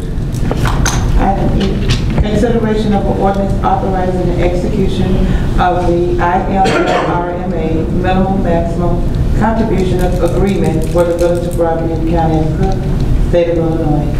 Motion to approve. Second. Probably motion by trustee Morris, probably second by trustee Abraham, to authorize the execution of the IMLRMA minimum maximum contribution agreement. Is everybody in clear understanding what's going on there? Anybody need Jan or Tom to tell them what it is? All right. Questions or comments from the board? No. Nope. No. No, I had questions, but I had to go through the emails to answer them, so they're answered. Trustee Abraham? No. All right. All in favor? Aye. All opposed? Hearing none, the ayes have it. Item consideration of an ordinance approving a settlement agreement by and between the Village of Broadview and Jack A. Kowalski regarding a lawsuit for the Village of Broadview, County of Cook, State of Illinois. Motion to approve. Second. Probably motion by trustee McGriff, probably second by trustee Abraham. We discussed this at great length. It shouldn't be a whole lot to discuss further. Yeah. Point of order, just so we didn't get a final agreement on this one yet. Excuse me? We did not get the final agreement on it yet. What do you mean? We don't have a final agreement from our... You don't have the written document? Oh, wow. Who made that motion? We had drafted it, but we didn't get the final one. Who drafted it? Yeah, Lanzito is... Lanzito. Yeah, our insurance counsel is in charge of it. I haven't heard from him as much as we should. Okay, so we don't have the final copy, but we agreed to all of the details of the agreement. Correct, yeah, we do. And it went in front of the judge. Correct. And the judge signed off on it. Correct. Okay, so what now? I prefer if we waited to get the final, Okay, the motion on the floor is to approve. Mr. Mayor, I'd like to amend my motion to table this until we get the approved documentation supporting this, hopefully by the next board meeting. Second. Okay. Motion to table, all in favor? Aye. All opposed? Abstain. I thought it was all done. I'm abstaining. My apologies if I should have informed you before. Yeah. Madam Clerk? Item G, consideration of a resolution supporting the renewal of a 6B classification for Westmont Meadows Properties LLC, Douglas H. Morgan, concerning the property located at 2350 South 27th Avenue in the Village of Broadview, County of Cook, State of Illinois. Mr. Mayor, I motion to table items G, H, and I, which are all very similar, with the same consideration, so that we can have time to discuss it until the next board meeting. Okay. Go ahead. This is a part where, does everyone have the documentation related to these? Well, that was, yeah, we got that. That was the next question, you know. The answer no, some, 2 of the 3? Yeah. So we don't have per low? Is that the... Per low, I didn't receive, we got the 2 from Westmont. Okay, all right. I'll make sure you guys get that by the next... Did we do an analysis on per low? Was there an analysis done on per low? Yeah, no, on Westmont, I know it was. All right, we'll just make sure, we sent the original ones on November 1st, related to Westmont Metals, so we'll just do a comprehensive before December 3rd meeting, to make sure you have all of it. So wait, an analysis was sent? For Westmont, yes.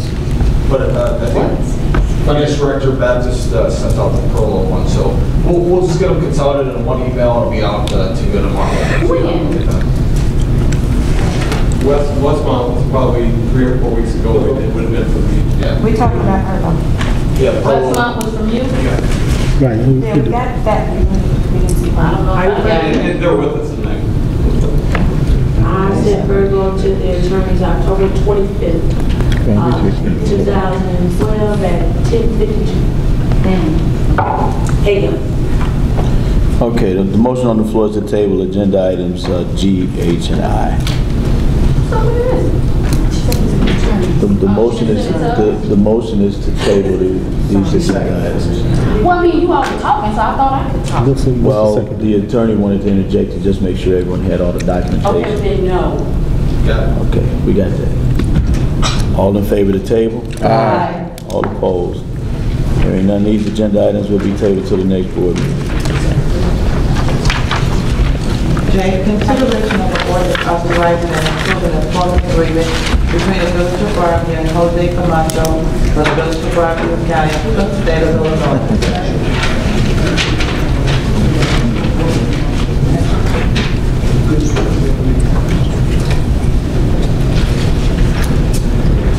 There's no Motion to approve. Second. Okay, it's motion by trustee McGreer and second by trustee Benson. Who's got the ordinance? Is this the police department? Yes. You want to tell us what's going on, Chief? Sure. Requesting that the board approves this ordinance to hire a civilian to the police department. This individual will be a resource support officer for the police department assigned to the detective division, and basically he'll be assisting in complex cases, narcotic cases, criminal cases, and sensitive cases. He'll be assigned or directing to the lead work for the detective bureau, but also be reporting to me, the chief of police. He's a civilian, be paid at a salary as a civilian, be on salary, and he's a retiring from the Illinois State Police after serving 27 years as a lieutenant in the narcotic squad, and I personally know this individual, and it'll be an asset not only to what we're trying to do here in Broadview, but also in Bellwood and Maywood.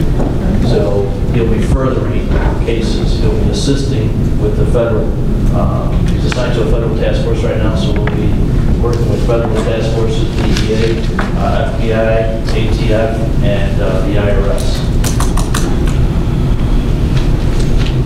Thank you, Chief. Questions or comments from the board, starting with trustee Marino? None.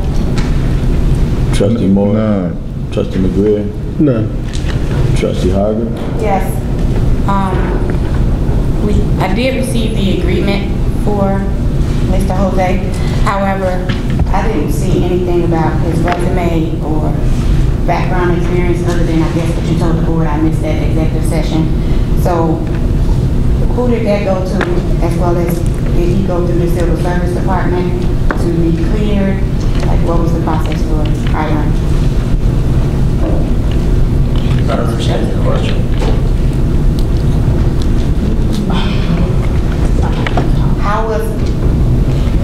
What change did we do to hire this individual? Because I don't think this individual goes through the Fire and Police Commission, am I correct? Right. Did he go before the Civil Service Board? No. Okay. He'll be an at-will employee, not a contract. Well, okay. Trustee Benson? Okay, what's the at-will? You can fire him at any time. And he's a civilian, correct? Correct. I guess she was trying to ask you, what procedure did he go through in order to get the position? I guess she didn't get a resume. I didn't either.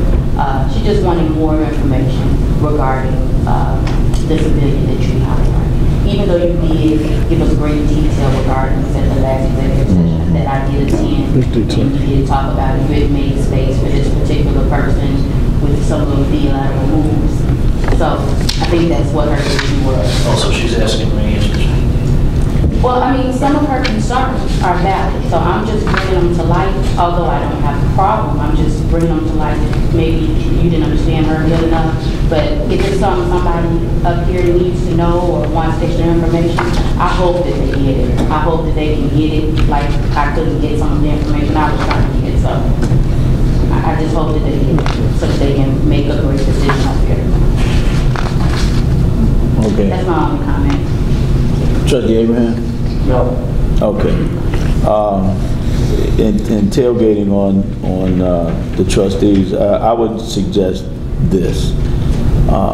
Because it's not a quote-unquote already established position, there's no application process.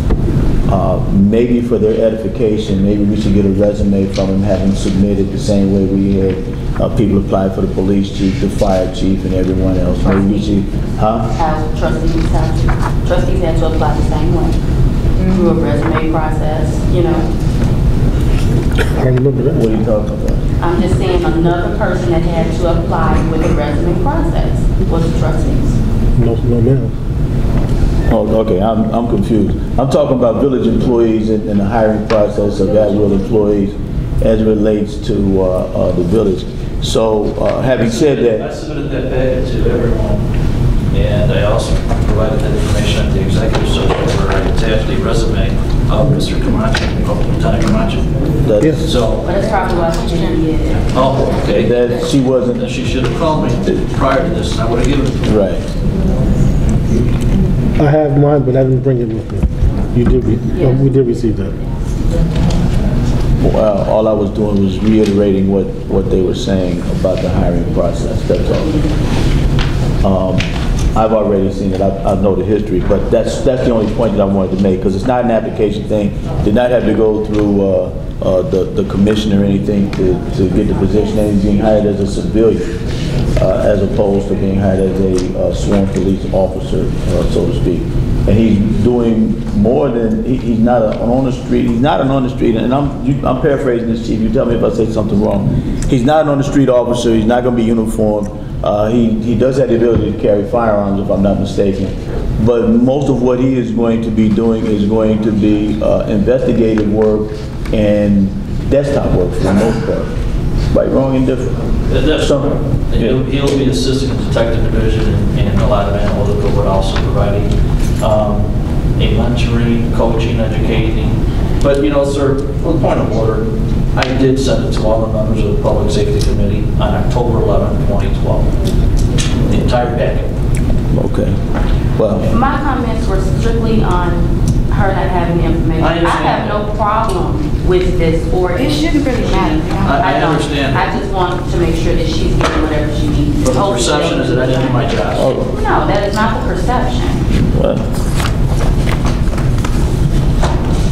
That is not the perception. Not a point of contention to debate at this point. The actual idea and the thought process behind this is based upon, to his point, data and documentation of history on the type of crime that we're experiencing in Broadview right now. The demographics have changed, the dynamics in the village of Broadview have changed, and because they've changed, we need to change.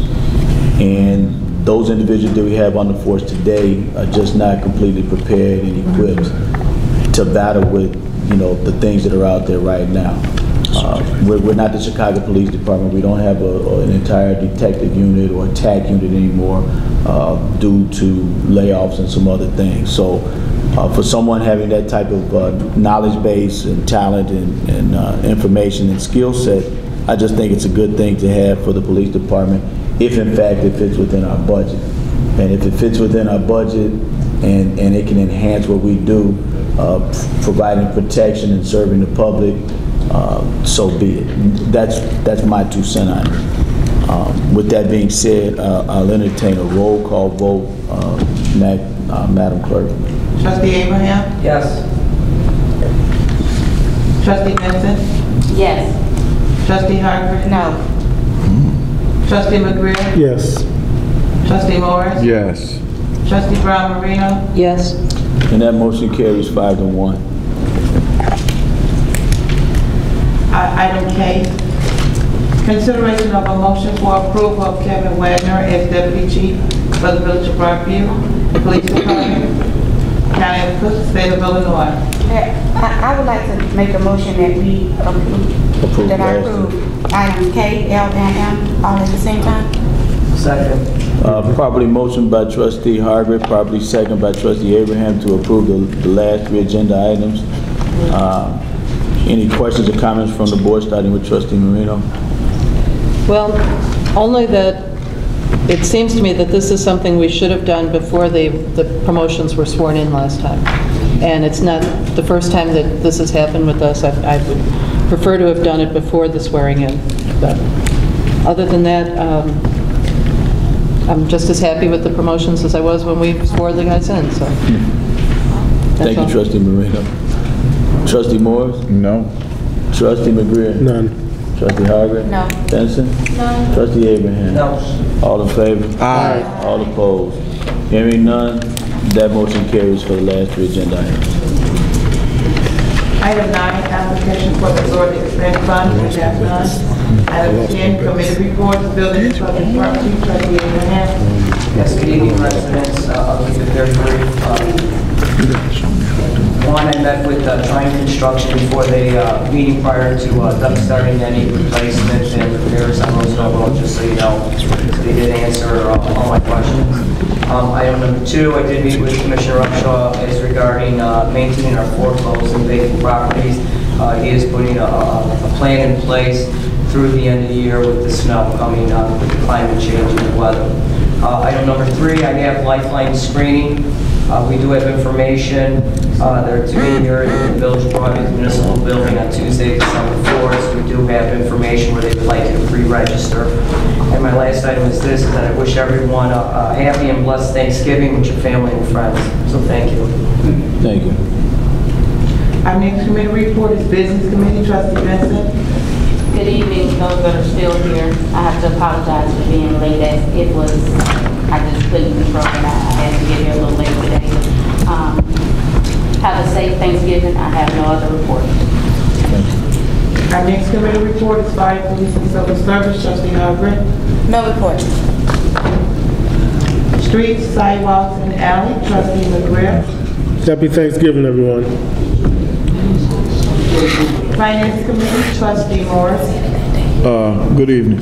I want to ask the attorney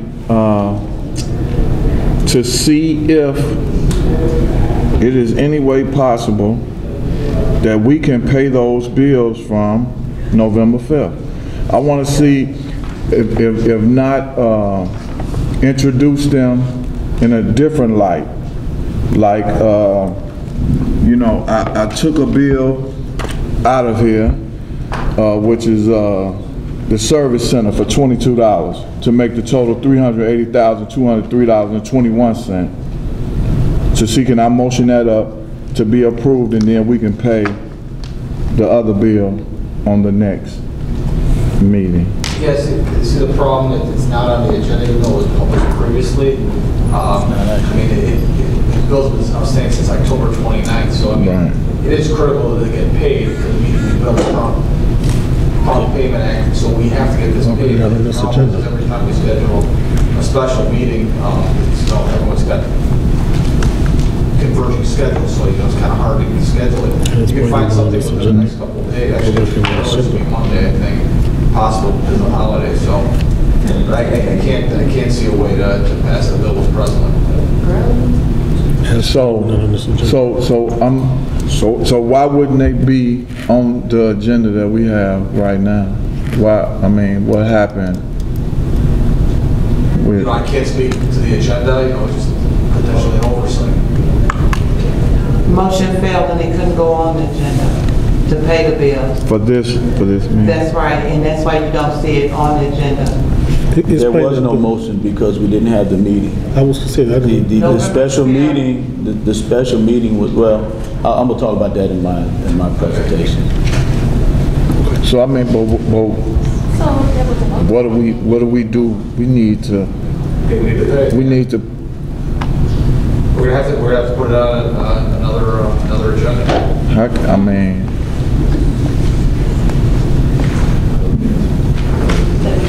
So this is the kind of stuff that gets confused when we have to pay the stuff bills for no reason. Trustee Morris, and they have to be done more sooner than later. And it's because of this very board that they didn't get paid in the first place. Not the entire board. You know, this because of this board not approving the bills in the first place that we're at this crossroads right now. And then we didn't get a quorum at the special meeting to get it done. So wanting to get the bills paid and actually getting it done are two different things. You know, and I'm gonna talk about that in my summation today and my suggestion for it. Okay. Can you please talk about what happened November 5th too, so that we know what happened? Okay. Yes, that would be great. Well, you got the minutes. Could you please talk about what happened November 5th? We weren't here in your summation. I'm trying to see how can we. There is no. We can't. There's nothing. We cannot act on something that's not on tonight's agenda. It's not actionable.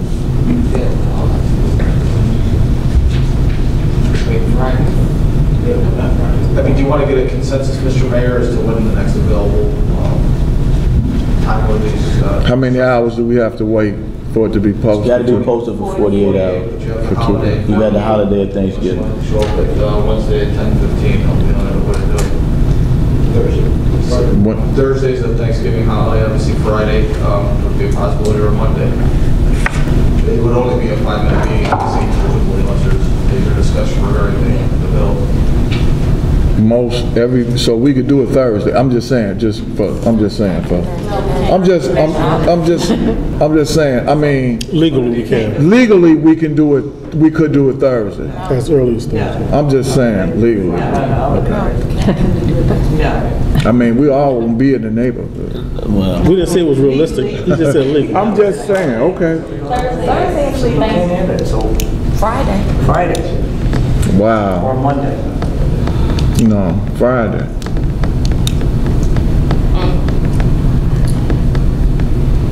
Friday at 7 o'clock. 8 a.m. 7 a.m. No, seriously. No, I don't.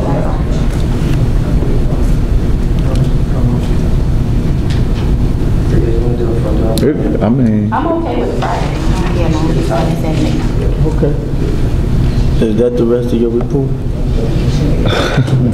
I'm just trying to see how we... You put it out there on the floor to have a special meeting, which is Friday, so we can do it. So y'all want to do it? But we got to get a consensus so we can get everybody here. Friday. You know, and that's something that's going to have to be discussed, and we'll post it. Monday is 7 a.m. This is not the time to talk about that. Okay. Okay. That's my. You got it out there, and we understand that. So is that the end of your report? Okay. No, but yeah. You got something else? No. Man, Madam Clerk. Wow. Our next committee report is water drainage and health. Trustee Brown Marino. That's crazy. No report. Thank you, Trustee Marino. I have 2 items. One is to report on just what we was talking about.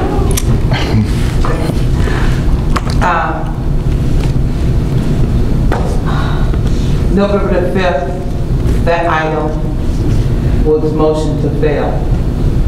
November the 9th, special board meeting, it was tabled. The only way that you can do for those bills to come back up on the board, someone make a re-motion. Have one of those items moved out of there, and so the bills could be paid. Wait, could you say it again? I'm sorry. It has to be different from what was the same bills that was submitted because the motion failed. So whatever item will have to be pulled out, and the motion failed, so they can be resubmitted back in so the bills could be paid. There was no tabling motion on the 9th. There was there was a table motion for the rest of the items on the agenda. We couldn't pass the bills because we didn't have a quorum of 4 trustees to pass the bills. Right, there was no action taken on anything. There was no motions. Right. But as it has stand, those bills stay. We can't have an emergency board meeting. You do not have to give 48 hours because at this stage in time, this has become emergency, so you can at least give 24 hours if the trustees and the mayor decide to do so. So in all likelihood, we can have this meeting tomorrow at 10:20 if we want, right? That if we post a notice right now. Exactly. Or on Wednesday. No, I'm just saying as early as tomorrow at 10:20 if we post it now. Okay. Right, because it becomes an emergency now. And in emergency cases like this, you do not have to get the 48-hour notice. Under the Attorney General's Office of Freedom of Information and Public Notice. My second report comes from Danny Davis' office. And he's having a 2012 Energy Fair.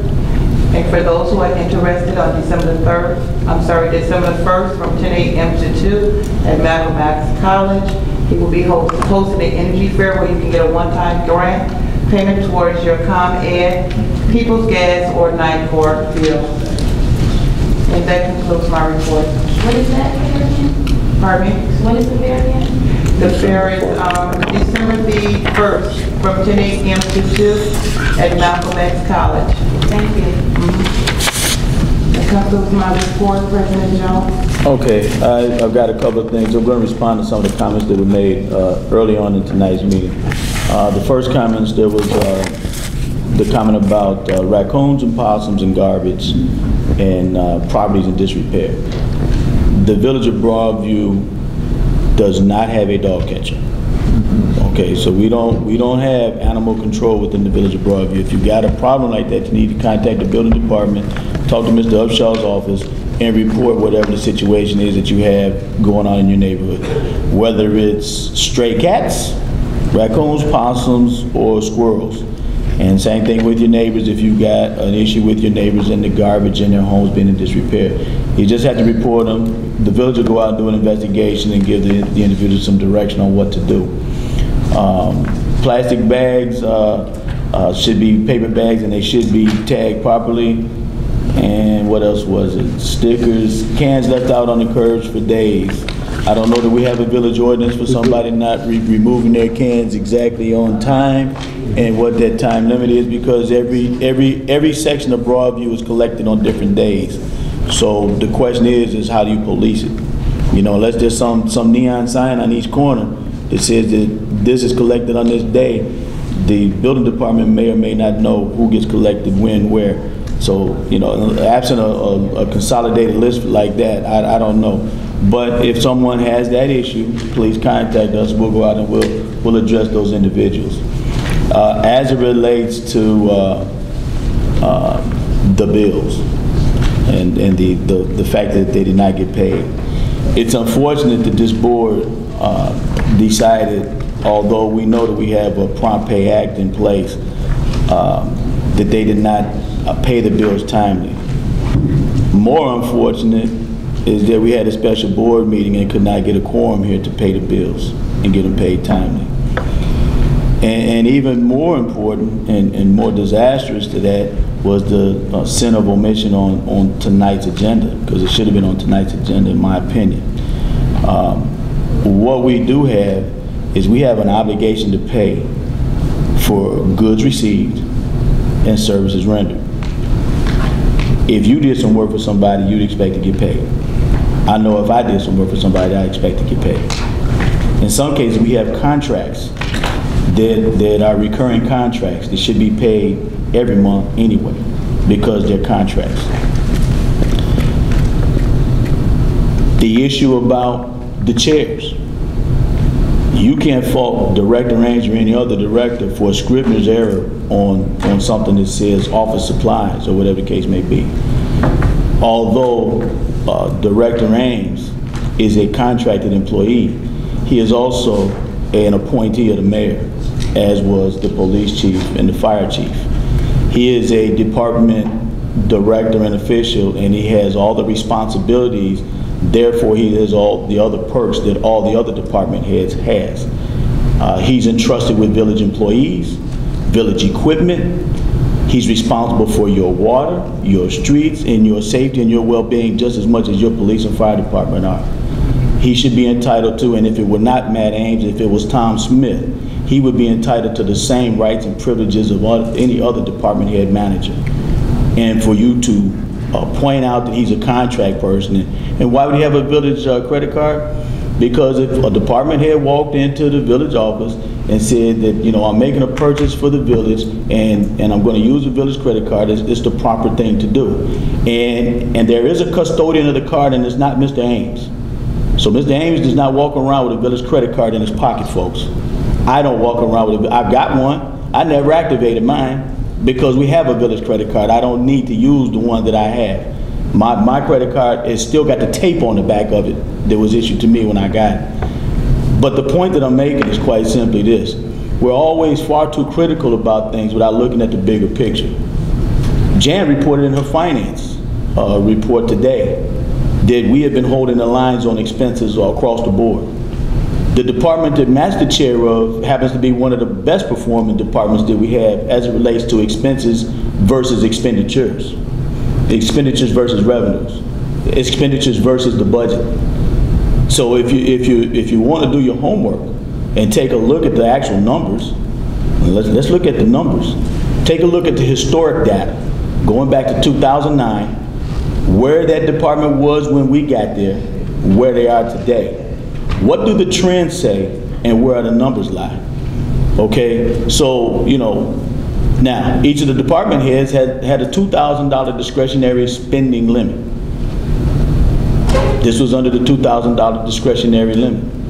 But because it was a bigger ticket item, and I asked for paper trails. I want certain types of paper trails, and I want it done on a credit card. I don't want Mr. Ames to use his credit card and then bring an invoice to us, and then we had to turn around and reimburse him, when I could simplify the matter and have him use the village credit card and we pay it for whatever the purchase was. In this particular case, chairs for that department. Going along with that, as you heard the report, and I'm gonna move on to the next subject because I've belabored that point enough. Going on to the next subject, which is the water main replacements and the water main repairs. You know, we talk about sleeves and replacements and this, that, and the other, and Matt stole my thunder when he talked about it being the transmission main and comparing it to the body. Because it's just like your carotid artery, it's just like your pulmonary artery, because it is the main line. And it all, not just supplies water to us and to our towers, but also supplies water to the entire city of Westchester. And going in the other direction, those mains going along Roosevelt Road go to the hospitals and to the VA. And it's critical that we maintain it.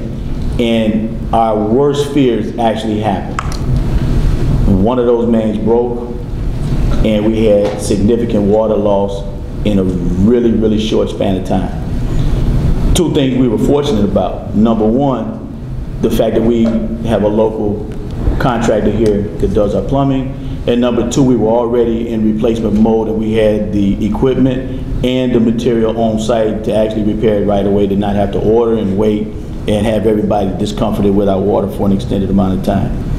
Along with that, I'm going to go on and move on to some good news and some things that you may or may not know about. The pumping station that we're in the process of building on 10th Avenue at Waterworks Park, commonly known as Legion Park. The pumping station is only going to be moved a few feet over from where it is today. It's going to still be within the confines of that fence. That project, when myself and Sam got into office, was a $23 million monstrosity. They wanted to buy up all the apartment buildings on Roosevelt Road and put this huge sign out there for a pumping station that was only going to occupy about 60 or 70 square feet, 80 square feet or whatever it is that station is going to occupy.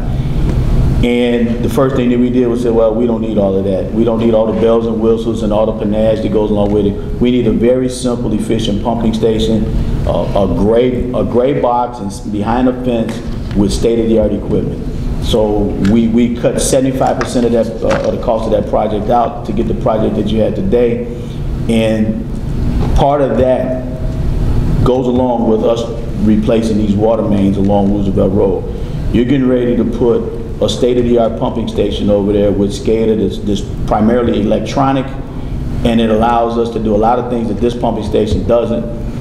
But it would be the same thing as if you put a 2013 engine into a 1920 vehicle. You'd have this engine with all this torque and all this power pushing these buckets of bolts around, and that's what you would have had if we did it this way.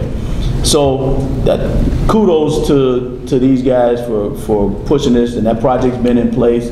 We've been working on this for over 2 years to get it done, and guess what? Now it's coming to fruition, and it couldn't have happened at a better time, and I'm happy for that. Going on down the road here, the pumping station, the fire station, kudos to you for your open house. It was an excellent experience. You didn't tell them about the demonstrations, though, that were out there, and all the kids that loved the demonstrations over at the firehouse. It was a great event. And I'm going to ask the board for the next board meeting to put an agenda item on our agenda, and that is for signage for the Neighborhood Watch program. I was giving, and I didn't bring it with me tonight. Do you have a copy of it? Is it in the car? Well, there's window signage for people that live within the village of Broadview to put in your front windows to say that, you know, this village has a Neighborhood Watch program, warning, I call police, blah, blah, this, blah, blah, that. And I'm going to get the quotes on it. I'm going to present it to the board and ask them if we'll go on and spend the funds to actually put these signs, and maybe it'll be a crime deterrent. Hopefully it will. I think in many cases it probably will be a deterrent. What do you think, Chief? I don't know. Yeah. So especially if it's in a lot of houses, if I don't call the police, my neighbor will. Somebody's watching you or whatever it says. And that's all I have for today. The issue as it relates to the bill payment, you stole my thunder about the emergency meeting, but that's okay because I do believe that we need to have that meeting more sooner than later and get the bills paid. And we'll have further discussions, and it should be posted sometime tomorrow when we're going to have that special meeting to pay those bills. With that, I'll entertain a motion to adjourn tonight's meeting. Motion to adjourn. Motion by McGreer, second by Abraham. All in favor? Aye. All opposed? Nice meeting adjourned. Emergency meeting. Emergency meeting. Okay, we're gonna do it. We're gonna talk about that right now. Okay, so we can get it. You guys got to coordinate when you can get it. Okay, that's enough. That's why I didn't want to talk about it here, because you guys will be going back and forth on what time and when. We'll be here all night. Ooh. How much the Bears losing by? Oh, they lost. They didn't score a point. They never do. 27. They never score first goal. They